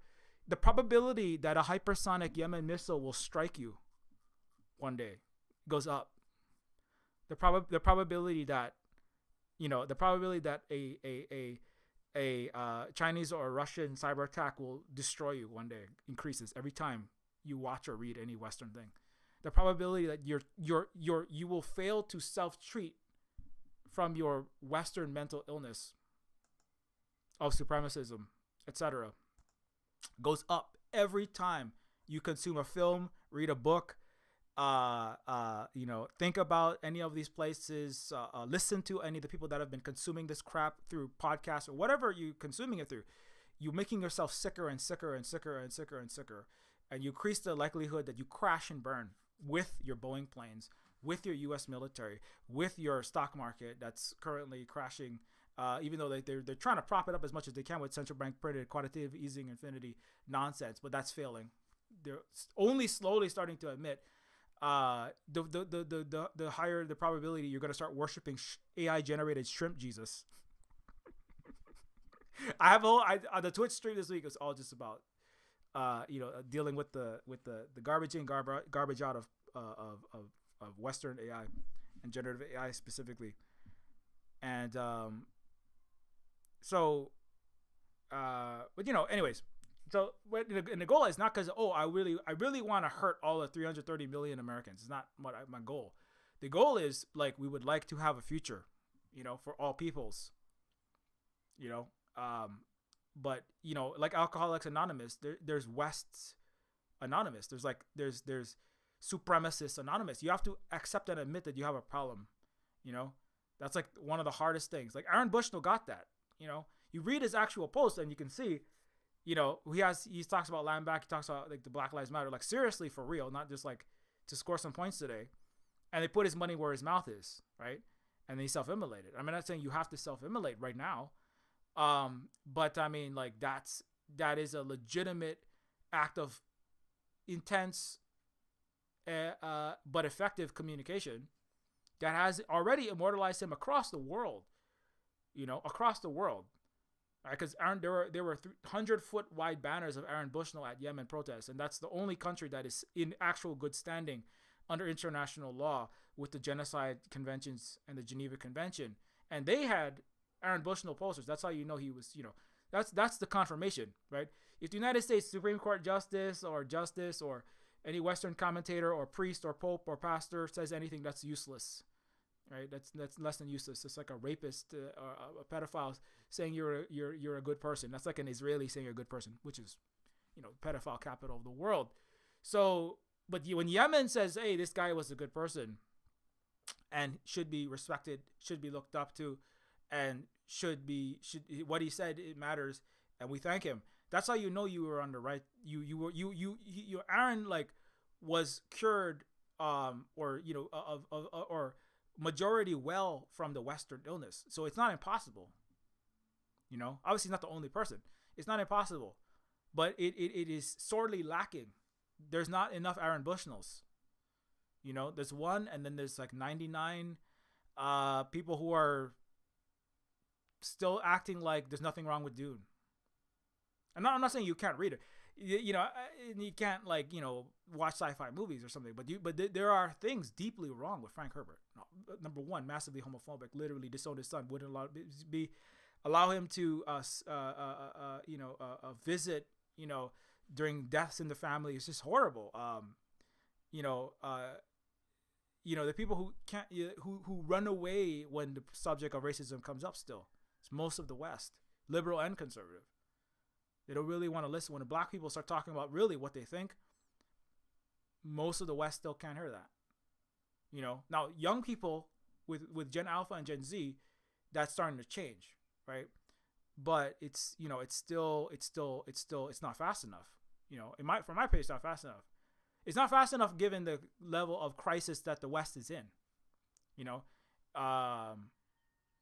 And the rate at which the rest of the West is fighting the treatment of their racist, capitalist, colonial, supremacist mental illness. The rate at which the ban on TikTok, right? Where that plays in is TikTok has been shown, right? TikTok has been shown to have 70% or more positive support for Palestine rather than Israel, right? And so, whereas on Facebook, it's more like 50-50 or more pro-Israel, because Mark Zuckerberg's a billionaire Zionist, But Mark Zuckerberg is very Aristotelian, and he's very Thomas Jeffersonian, right? He's just a Western guy, supremacist to the max, super rich, cis white straight, supports imperialism through supporting Israel, and so that's why Facebook, which is it's not just Mark, it's just the whole West is reflected in Facebook. It's the U.S., it's the military-industrial complex, it's Wall Street. It is the West. TikTok,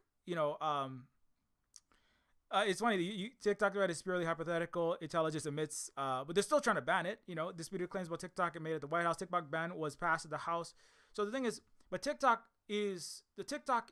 Now, number one, the Chinese government doesn't own TikTok, right? It was originated in China. Douyin still exists. Douyin is the original, like the mother ship that became TikTok and Douyin separate. But TikTok isn't U.S. owned, right? But it's also not Chinese owned. But it's just the CEO is in Singapore. His last name Shou. Which is making videos about why we shouldn't ban TikTok, or why the U.S. shouldn't ban TikTok. The U.S. is lying to itself. Part of the supremacism and the racism is the U.S. Most of the U.S. still doesn't even understand that TikTok isn't Chinese. Certainly, the ruling class don't. Some of the younger people do. But most of the West still don't understand what TikTok actually is. It's not a Chinese app. The algorithms that they're using, the U.S. demanded that the data and the control over the algorithms be moved into the United States. It was specifically Larry Ellison, the CEO of Oracle, also owns the Hawaiian island of Lanai, by the way. So I hate that guy just on that. But I mean, my opinion of Larry Ellison aside, that doesn't matter. The United States controls, and the U.S. corporations control the data and the algorithm for TikTok within the United States, right? So the TikTok, the executive was correct when he said we are not controlling your algorithm. There are pro-Palestinian posts, right? There are pro-Palestinian posts. Uh,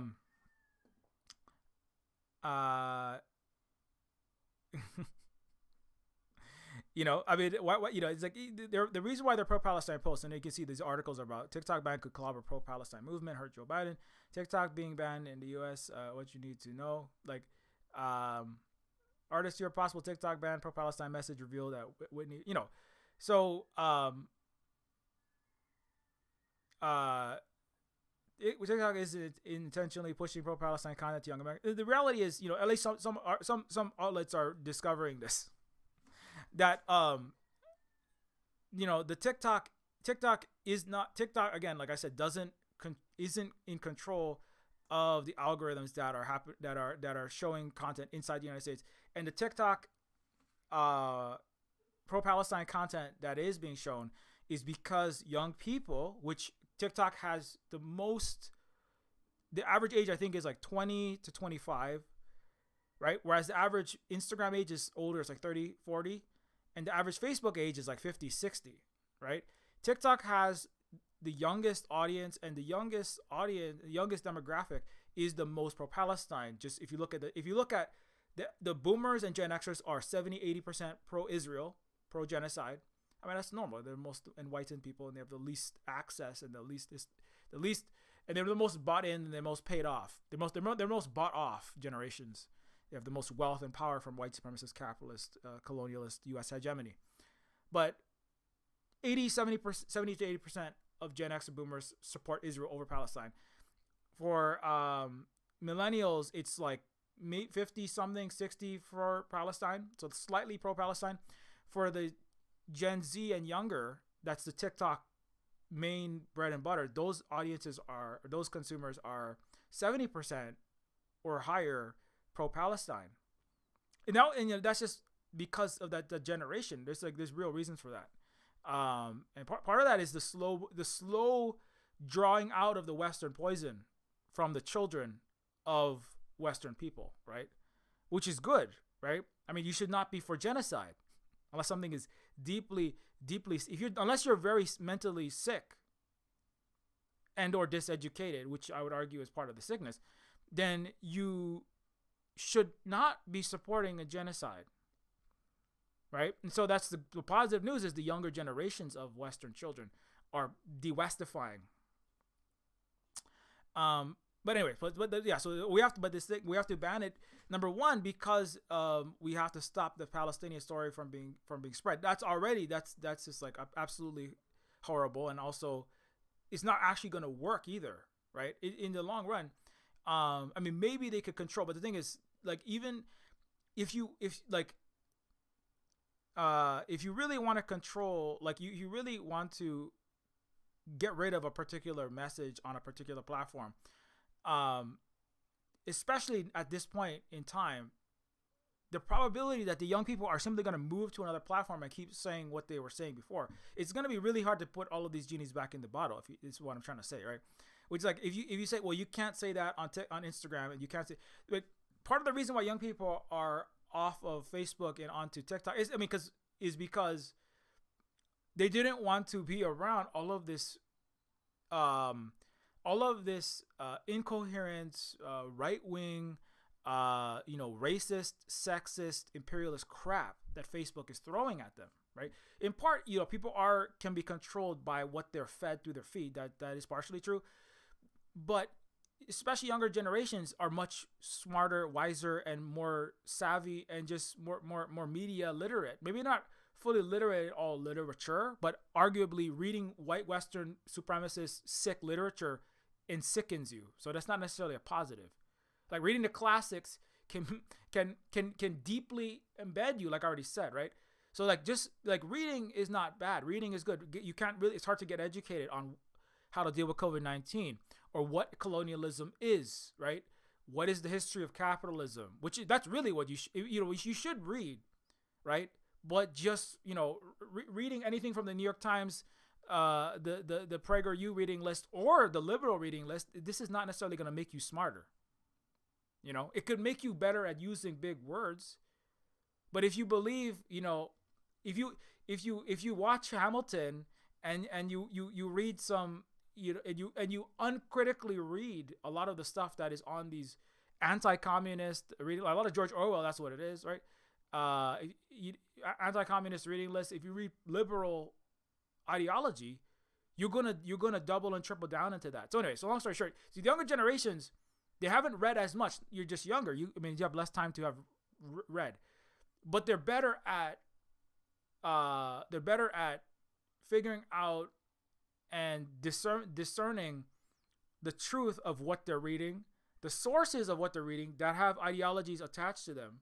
Young people are, what they used to call dialectical materialism is the Marxist word that's also used, but it's not dialectics is not just Marxist, but they're like, it's not really dialectics, but what that is alluding to is the ability to understand how to think and how to, sort truth from false, right?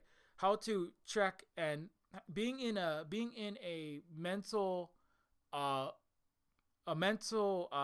habit of investigating, checking sources, understanding the sources, that sources have their own motives and biases, and then actually doing your own research, and then trying to find better sources based upon the research, and also listening outside of your supremacist bubble, right? So that the younger generations are better at those things, right? They might not, again, they might have had read the total number of books and read the total amount of material as a Gen X or Boomer has, but they have better quality of sources, and they understand better what to do. For example, this is one example.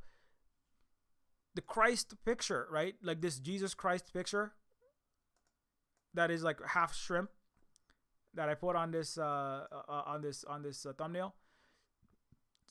Shrimp Christ, and pictures like this, a Jesus that is healing. I was showing this on Wednesday. A Jesus that is healing, or saving people from a plane covered in mud, but the Jesus is carrying a guy who is all leg, and he's got 6 fingers, and it's obviously AI generated nonsense, right? And it's what is even happening here? There's a Jesus with spider legs being carried by a Filipino man. Any younger person would be number one, why is this brown guy carrying Aryan white Jesus? That's really sus. It's really racist and colonialist. Number two, Jesus, I'm already I'm not really so into that. I'm not into Western Christianity at all as a means for genocide, colonialism, and plundering of the earth, which is what Western Christianity is. So I'm already kind of sus looking and seeing this Jesus. But number two, why is the Jesus have 25 fingers? This is generative AI already. So so young people already know, okay, well, that's generative AI. Oh man, this is not good. That is plagiarism software that is mass stealing from millions of artists around the world, making it hard for people to be gainfully remunerated so they can survive the capitalist system. The Gen X Boomer, they don't even have that thought. They don't even know what generative AI is.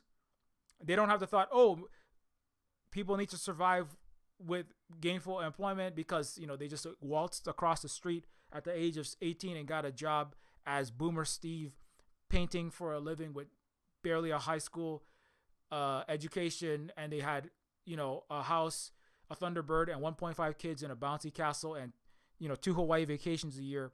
And so they don't even know what economic system they're living in. Plutocracy, racist plutocracy in the US. But the Gen Z is already, when they see a Jesus picture, they've already had those thoughts on average. They're I'm not going to support generative AI. This is really bad. It's empowering this huge, horrible open AI and, mega imperialist, techno imperialist corporations like NVIDIA, and all my artist friends are losing their jobs. It's really bad. It's stealing. It's hurting people. Every generative AI assisted Google search increases your carbon footprint of each Google search by 5 times. So I'm not going to share this shrimp Jesus because generative AI has all kind of problems. Not so into this Jesus bullshit. Obviously this is fake. And what the fuck is even going on? Also, you know, colonial. There's the colonial Jesus. Like, why is a brown guy carrying a white guy? That's just racist. Oh, well, that's right, because the West is racist and generative AI scrapes the West's data, and so after millions of scraping of images of Asians and brown and black people carrying white people on their backs, like the British in Hong Kong or the French in Vietnam, that's what generative AI generates. Right. So, but the older, deeply steeped in the Western sickness, Boomer and Gen Xer, look at Shrimp Jesus or Spider Christ colonizer Jesus, and they see, they don't see a problem with the brown guy carrying the white guy. They're just like, oh, obviously. Right? They're like, oh, it's like Dune. It's like Fremen carrying Paul Atreides.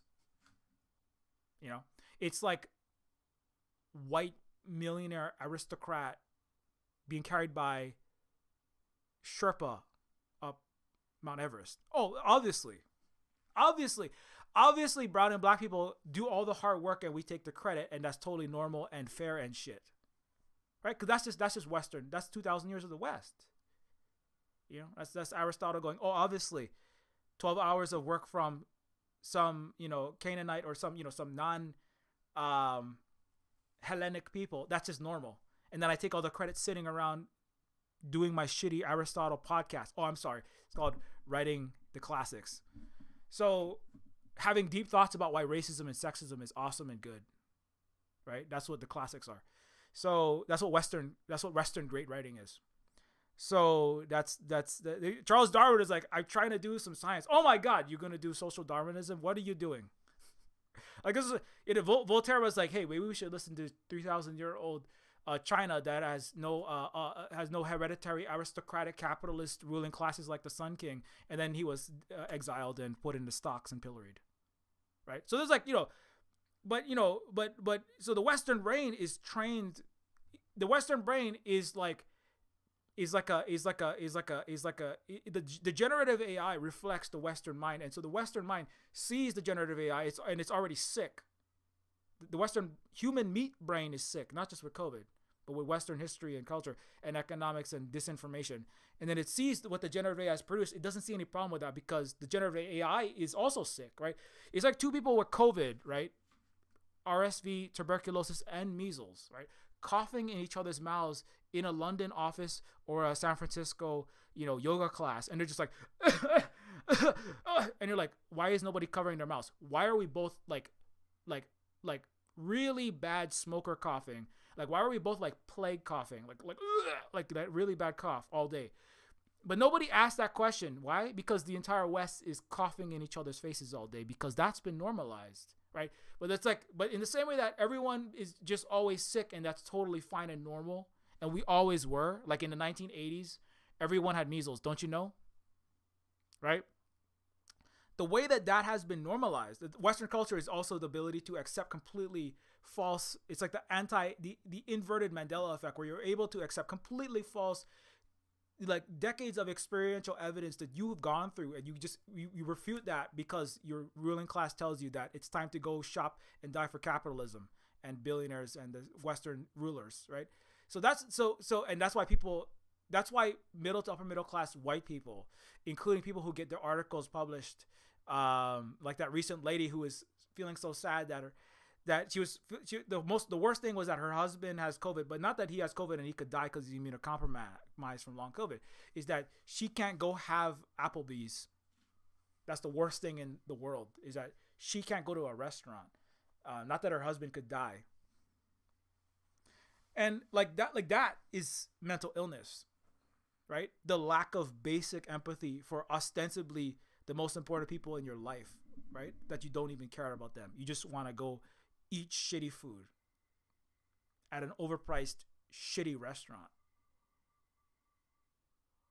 That's mental illness. It's called Western culture, you know? And so generative AI reflects that back to you because it's eating, number one, it sucks and it's broken and a waste of electrons, and it's all plagiarism software, and it's spicy autocomplete pattern recognition. It's not creative and it's not creating anything. But but when you put this false data into the stealing software and then you spit it back out, it reflects, for people who have been deeply embroiled in that sick culture, it gives you exactly what you think is normal to see, and then you're already disabled from the ability to even see that what you're seeing is generative AI. You see how that kind of works? It doesn't work, but I mean, it. Anyway, I gotta exit some of the threads. I got too many threads open right now. But basically, long story short, is that this is the Shrimp Jesus is the epitome of the West. That's the greatest it will ever achieve. But it's like, this is why they want to ban TikTok, but banning TikTok is not going to work, because young people are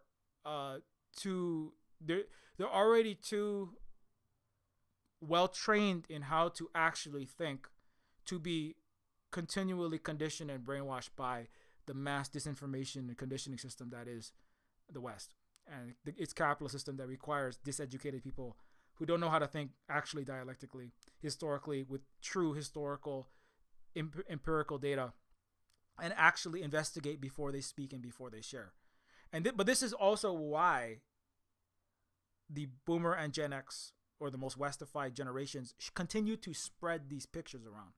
They share. There are millions of likes and millions of hearts on AI generated slime, like I've been saying. Not just Jesus. It's just like random birthday cakes, AI generated cards. They just keep sharing this crap, and they're liking it, and they even saying, "You're such a great artist. You're such a great artist," because they are. The Western mind, the West Boomer and Gen X mind in particular, is trained to just consume whatever the NPR or the Fox News dumped into their mind, right? Whatever, uncritically consume whatever Aristotle, Socrates, Thomas Jefferson or Frank Herbert garbage writing is dumped into their eye, right? And just uncritically read that stuff, right? And go, oh yes, The liberal goes, yes, exactly, NPR podcast, or exactly NPR radio host. And then tell that to your neighbor, right? It's like the perfect pathogen spreader, right? Just like spreading COVID and RSV. They hear a thing comes through the author. We're not authoritarian, but you authoritarianly consume whatever your liberal or conservative think tank has spouted at you, and then you echo that to everyone around you uncritically. Right? Immediately we share it, right? Just like immediately we sharing the Jesus shrimp uncritically. Oh, that's cool. I want to, right? And the conservatives, like, they don't say the conservatives goes like, "You're damn right, Rush Limbaugh," or whoever it was, and you just share that shit all, right? But either one, there is no Western mind that is capable of actual rational critical thought. It would be anti-Western, right? When black and brown people contradict your supremacist conservative or liberal Democrat or Republican ideology, both of them are, then you argue and suck the oxygen out of the room. When the brown, black, non-Western person contradicts you, because they're the enemy and they're evil and they're bad, and your job is to it's like watching the Destiny debate with an actual educated person that supports Palestine. It's very anti-Western of Norman Finkelstein. You just pull out of your ass all of the uncritically authoritarianly installed liberal or conservative information that sounds the best in that moment, and just shoot it out of your mouth in a high speed.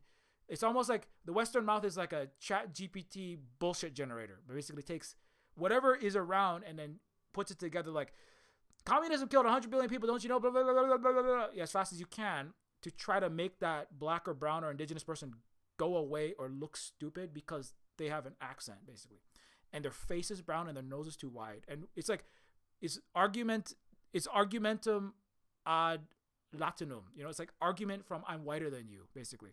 I speak better and I speak louder and I'm more proficient. That's why white men will start bringing out the thesaurus when a woman disagrees with them on the internet. This is argumentum from whiteface. Like, everything you know is wrong. But the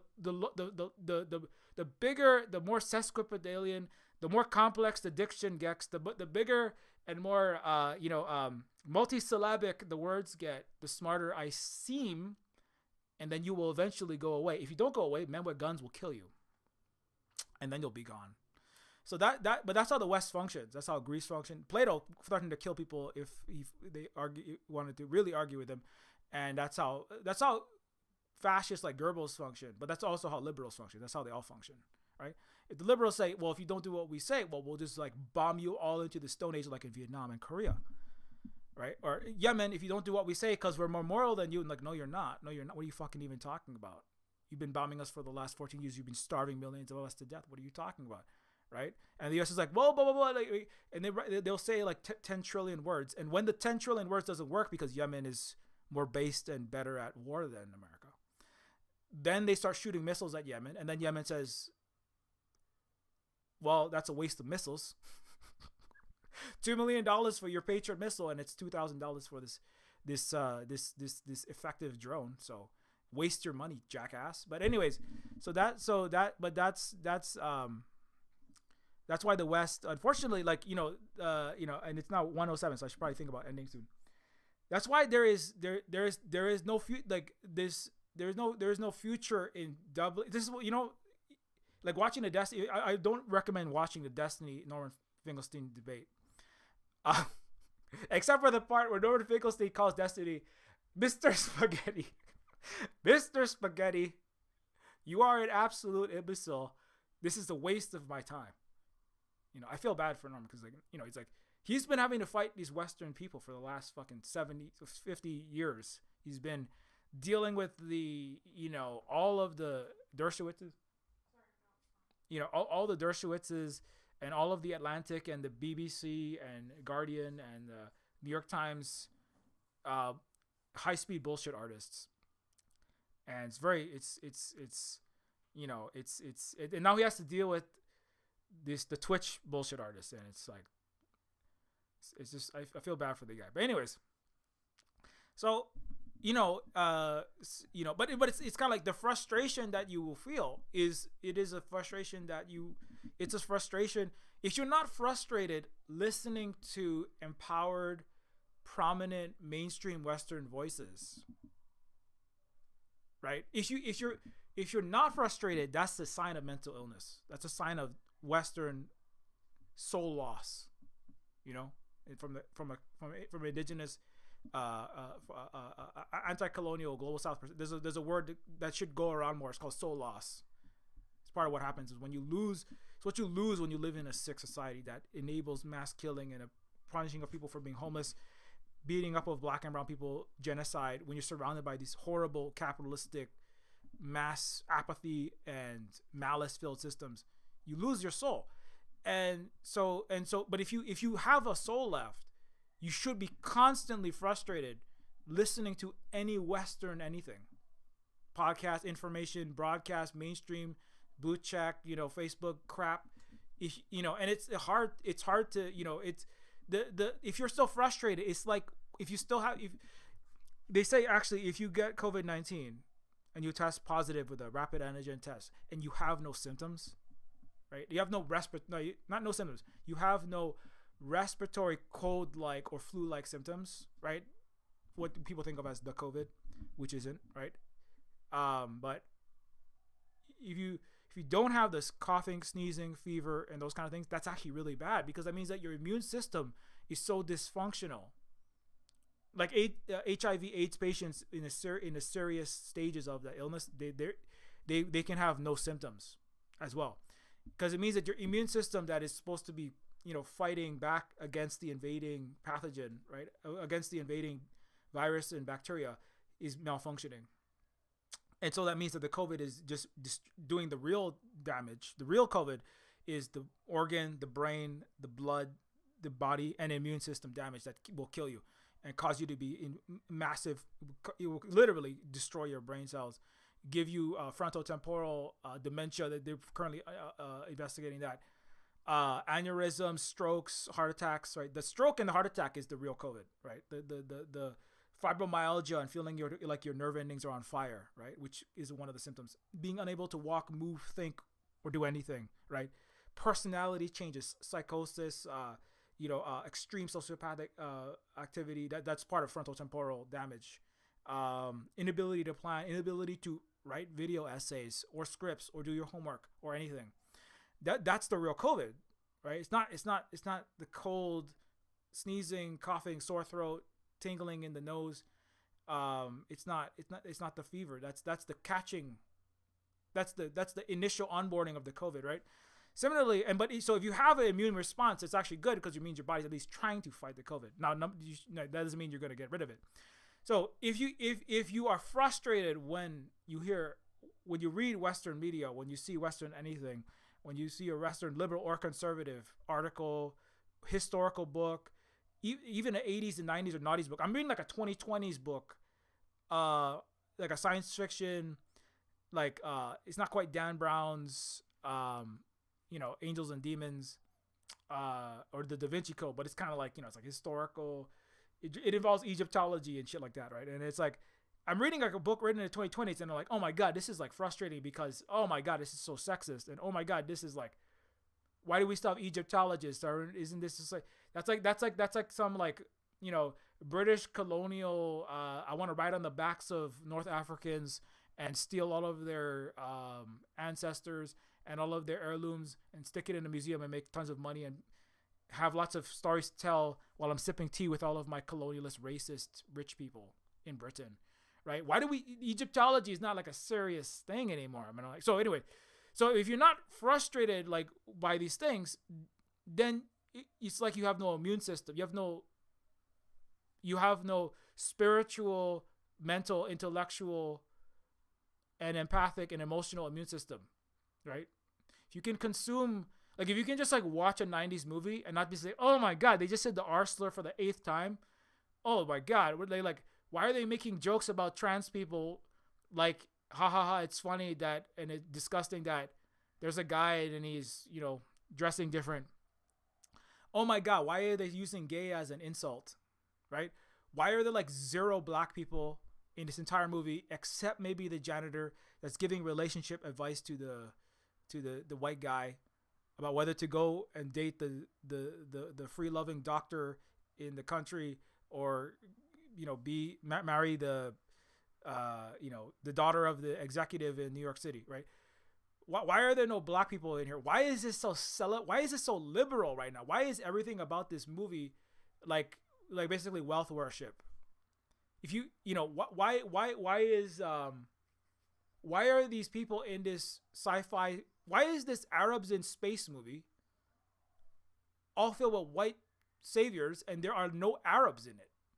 Why do they use the word jihad in this book 30 times and there's no actual Arabs in it? And it like really is denying a lot of the, historical injustices of the British, French, Americans, etc.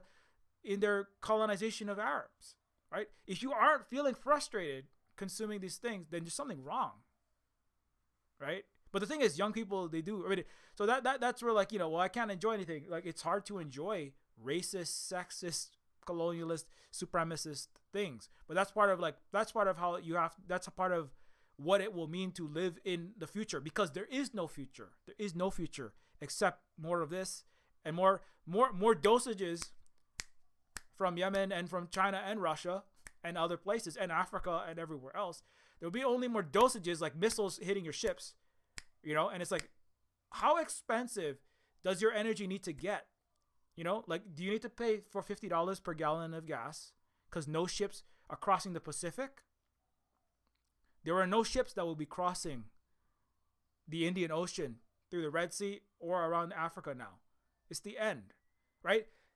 If Yemen expands and Yemen and and China and some other group of countries decide to cut off all shipping crossing the Pacific into the U.S., if you cut the Indian Ocean, the Pacific, the Red Sea, and let's say Yemen and Russia do a joint venture in the Arctic, there will be no ships going anywhere to Europe, to the United States, anywhere. And any supporter of the genocide, which is to say all of the West supports genocide in Palestine, there will be no ships going anywhere.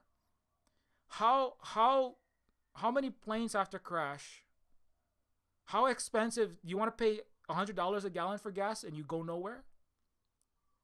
When your food is running out and your wildfires are increasing and fascism is growing and the capitalists and fascists are hoarding more and more of that running out of gas that remains. How bad do things have to get until you go, hey, maybe we should stop being anti-Chinese and anti-xenophobic and idiots, and like join in with the Belt and Road and like try to and like do whatever we can to like push our do whatever we absolutely can. I mean, our governments are not going to want to go along with this, but we got to figure out what we got to do to make sure that we start working with the rest of the world and stop acting with this stuck up, ridiculous, white supremacist, anti-Asian, anti-African, anti-indigenous, liberal or conservative way of thinking. That's the only way forward. And also, what's the other thing I want to say? So, I forgot, but it's I know this is, I'm saying many things that it's not exactly in one straight line. But just a few more things I just want to add on the COVID one, right? Another problem with the West is the systemic hiding of the true information to benefit the idiot, selfish capitalist class that make money not cleaning the air and not cleaning the water and not having basic public health, right? Including closed sanitation, right? That is actually what is responsible for the majority of the life expectancy increases. Not the hospital system, not the Western medical system. It's actually not the clinic specifically. It's actually the public health that is responsible for over the majority of the increase of life expectancy from 16 years old in Britain circa the mid 1800s to the 70 plus year life expectancies that but it's falling rapidly, that many people experience now. And one of these ways that we can see that it was known, the science of cleaning the air was known, right? There was a push to clean the water, have clean water, have sewage and water treatment, right? Separate the contaminated feces and cholera and syphilis and typhus contaminated water from the drinking water. I mean, it seems so basic, right? But this is how catastrophically horrible things were in the West in the 1800s, right? And so that's part of why people were living to 16 years old, all top of being like just horribly crushed by massive overwork, tightly condensed into these factories where children you were dying in a Charles Dickens era glass factories at the age of 16 on average. You could die at 11, right? Americans are dying. Children are dying in sawmills and industrial factories on a regular basis. It's very Dickensian like right now in the United States, and it's moving rapidly in that direction as public health goes away. Not just the pandemic public health, but just public health as a whole. Cinnamon is full of lead. There are like chickens that are full of like poorly separated, poorly decontaminated material. Like a lot of Europe itself had already banned reconstituted chicken from the United States for years and years and years due to like high chlorine levels and other things. But Europe and all of the West is just collapsing. Europe, they don't even have any precautions for anything. They have even less precautions in COVID. They have less COVID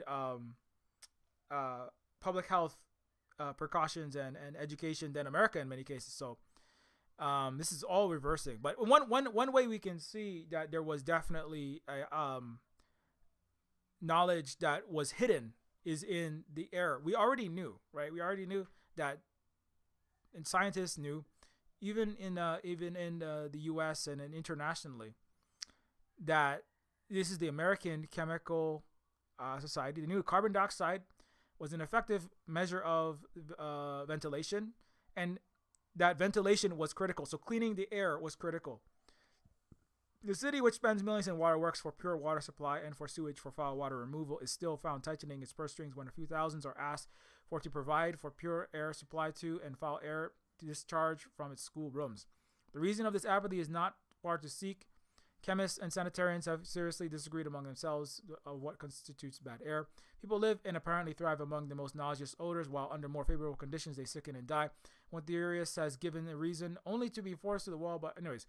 So between them, the advocate of pure air finds hearing it is only within recent years that knowledge of the significant fact that not to air itself nor even to bad odors it carries, but to the dust particles bearing living germs and spores is to be attributed the spread of disease. Therefore, filtered air like filtered water has become a necessity where dust cannot be provided by scrupulous care. And so anyways, so it was known, like there was miasma theory and there's like bad air theory, and there are theories about why exactly people were getting sick and dying at the age of 16 on average in the West and in the US and in the UK.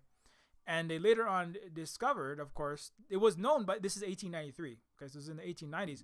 It was already known that there are small particles in the air. These are the aerosolized airborne COVID-19, tuberculosis, measles, etc.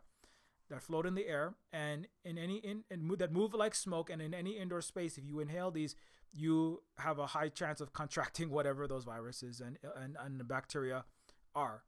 And they already knew that. They knew this. They advocated for clean air. Now, with our knowledge of this causes leads to liability to disease, it seems probable that the chemists and sanitarian may at last unite in winning a fight for pure air. The standpoint relates to the resistance which healthy blood and tissue present to the attacks of disease. This resistance is, we believe, due to the perfect nutrition of the blood corpuscles, and this is largely dependent on the inhalation of air containing sufficient oxygen. So there's also there is the oxygen level as it decreases. It was shown that children, the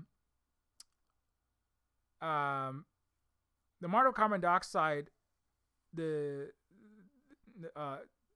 amount of carbon dioxide in the air, if it goes to such a high level, it decreases the level of the understanding of students in classrooms, right? So it's basically,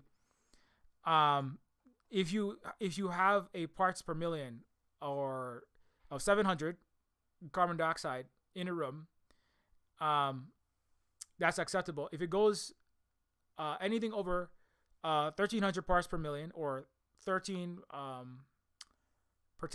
parts per 10,000, it causes, in most cases, an impassable barrier to the full acquisition of knowledge. So children who are it was known that children are not learning as well in classrooms that are not well ventilated and that thereby accumulate high levels of carbon dioxide, poorly oxygenating their brains.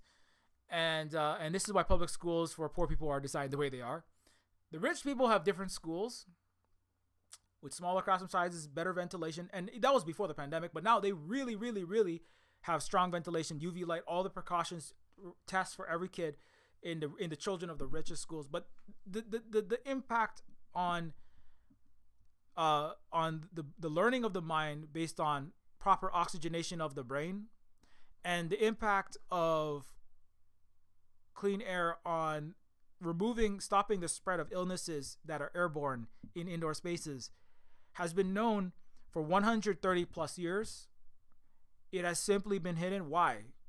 Because of the same reason why the capitalist corporations have propagated lies that open sewage is fine, because it was fought because there was money to be made doing cheaper.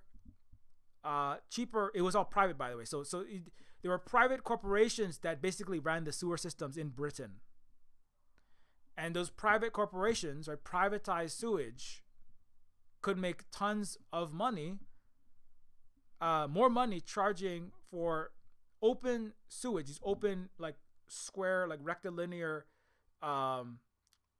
methods of removing feces and urine that was out in the open. Basically, you have shit flowing down the street is what that amounts to. And they could make more money with that was spreading cholera and all kind of horrible diseases that was killing everyone. And they were pretending like it was the diseases were coming because you were immoral, or you were black or brown or poor or stupid. You didn't speak proper English, and that's why you deserve to die from cholera. Cholera was again, it's the supremacism comes back, right? It's just a justification for everything. Is we'll just talk down to you and make up reasons that benefit the richest, whitest, most horrible people that ran the private sewage companies and own the British government. But they have owned every government in the West, including the British and Americans. So they said it was only with massive public fights and massive public demand that they finally caved and said, okay, fine. And it basically, the deaths got so high that the sewage company was like, there won't be any Brits left to make money from if everyone dies from cholera and typhus and waterborne illnesses. It was like, if we kill every single person, we'll run out of money. That's basically what it came to. Everyone like just getting more and more incensed, and more. It's like a lot of scientists had to do a lot of science, but that science didn't respond to it. It took like way more public pressure. Finally, the closed sewage systems were installed, and life expectancies rose miraculously. But when it came to air, there was a separate fight on air, and then the corporation said, having everyone either wear masks, or having all of our buildings fitted with air filtration is going to cost money, and we are landlords and we are corporations, and we don't want to spend money, just like we didn't want to spend money on closed sewage.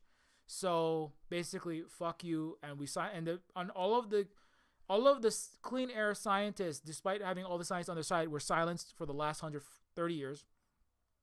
As a result, people have continued to get tuberculosis, measles, colds, flus, COVID at way higher rates than they need to, especially in densely packed cities, and even more so in temperate areas where it gets very cold in the winter.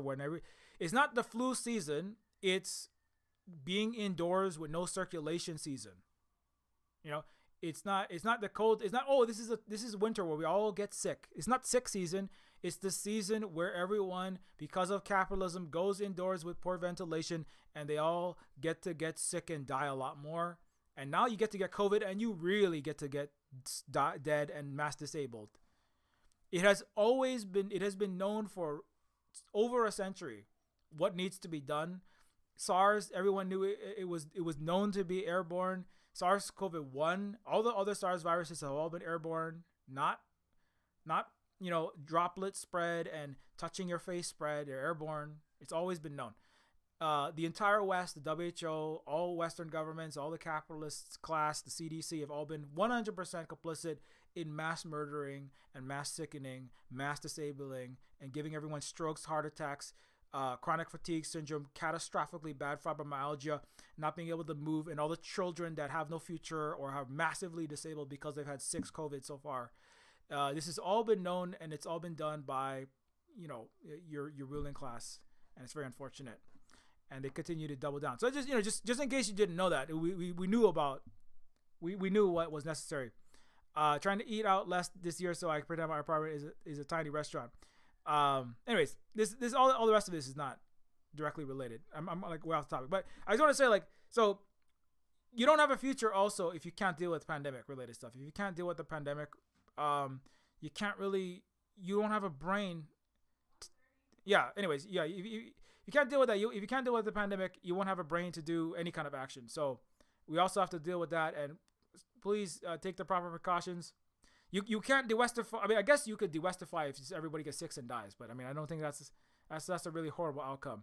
Although it is sadly a possible outcome that people may be on if they don't figure out that, and they stop making those crappy shows like I was on the BBC. Anyways, if you want to support everything that we do here, you can support us by grabbing the games like Neofeud, which is anti-capitalist, anti-imperialist, anti-racist cyberpunk adventure game that I spent over 2.5 years working on.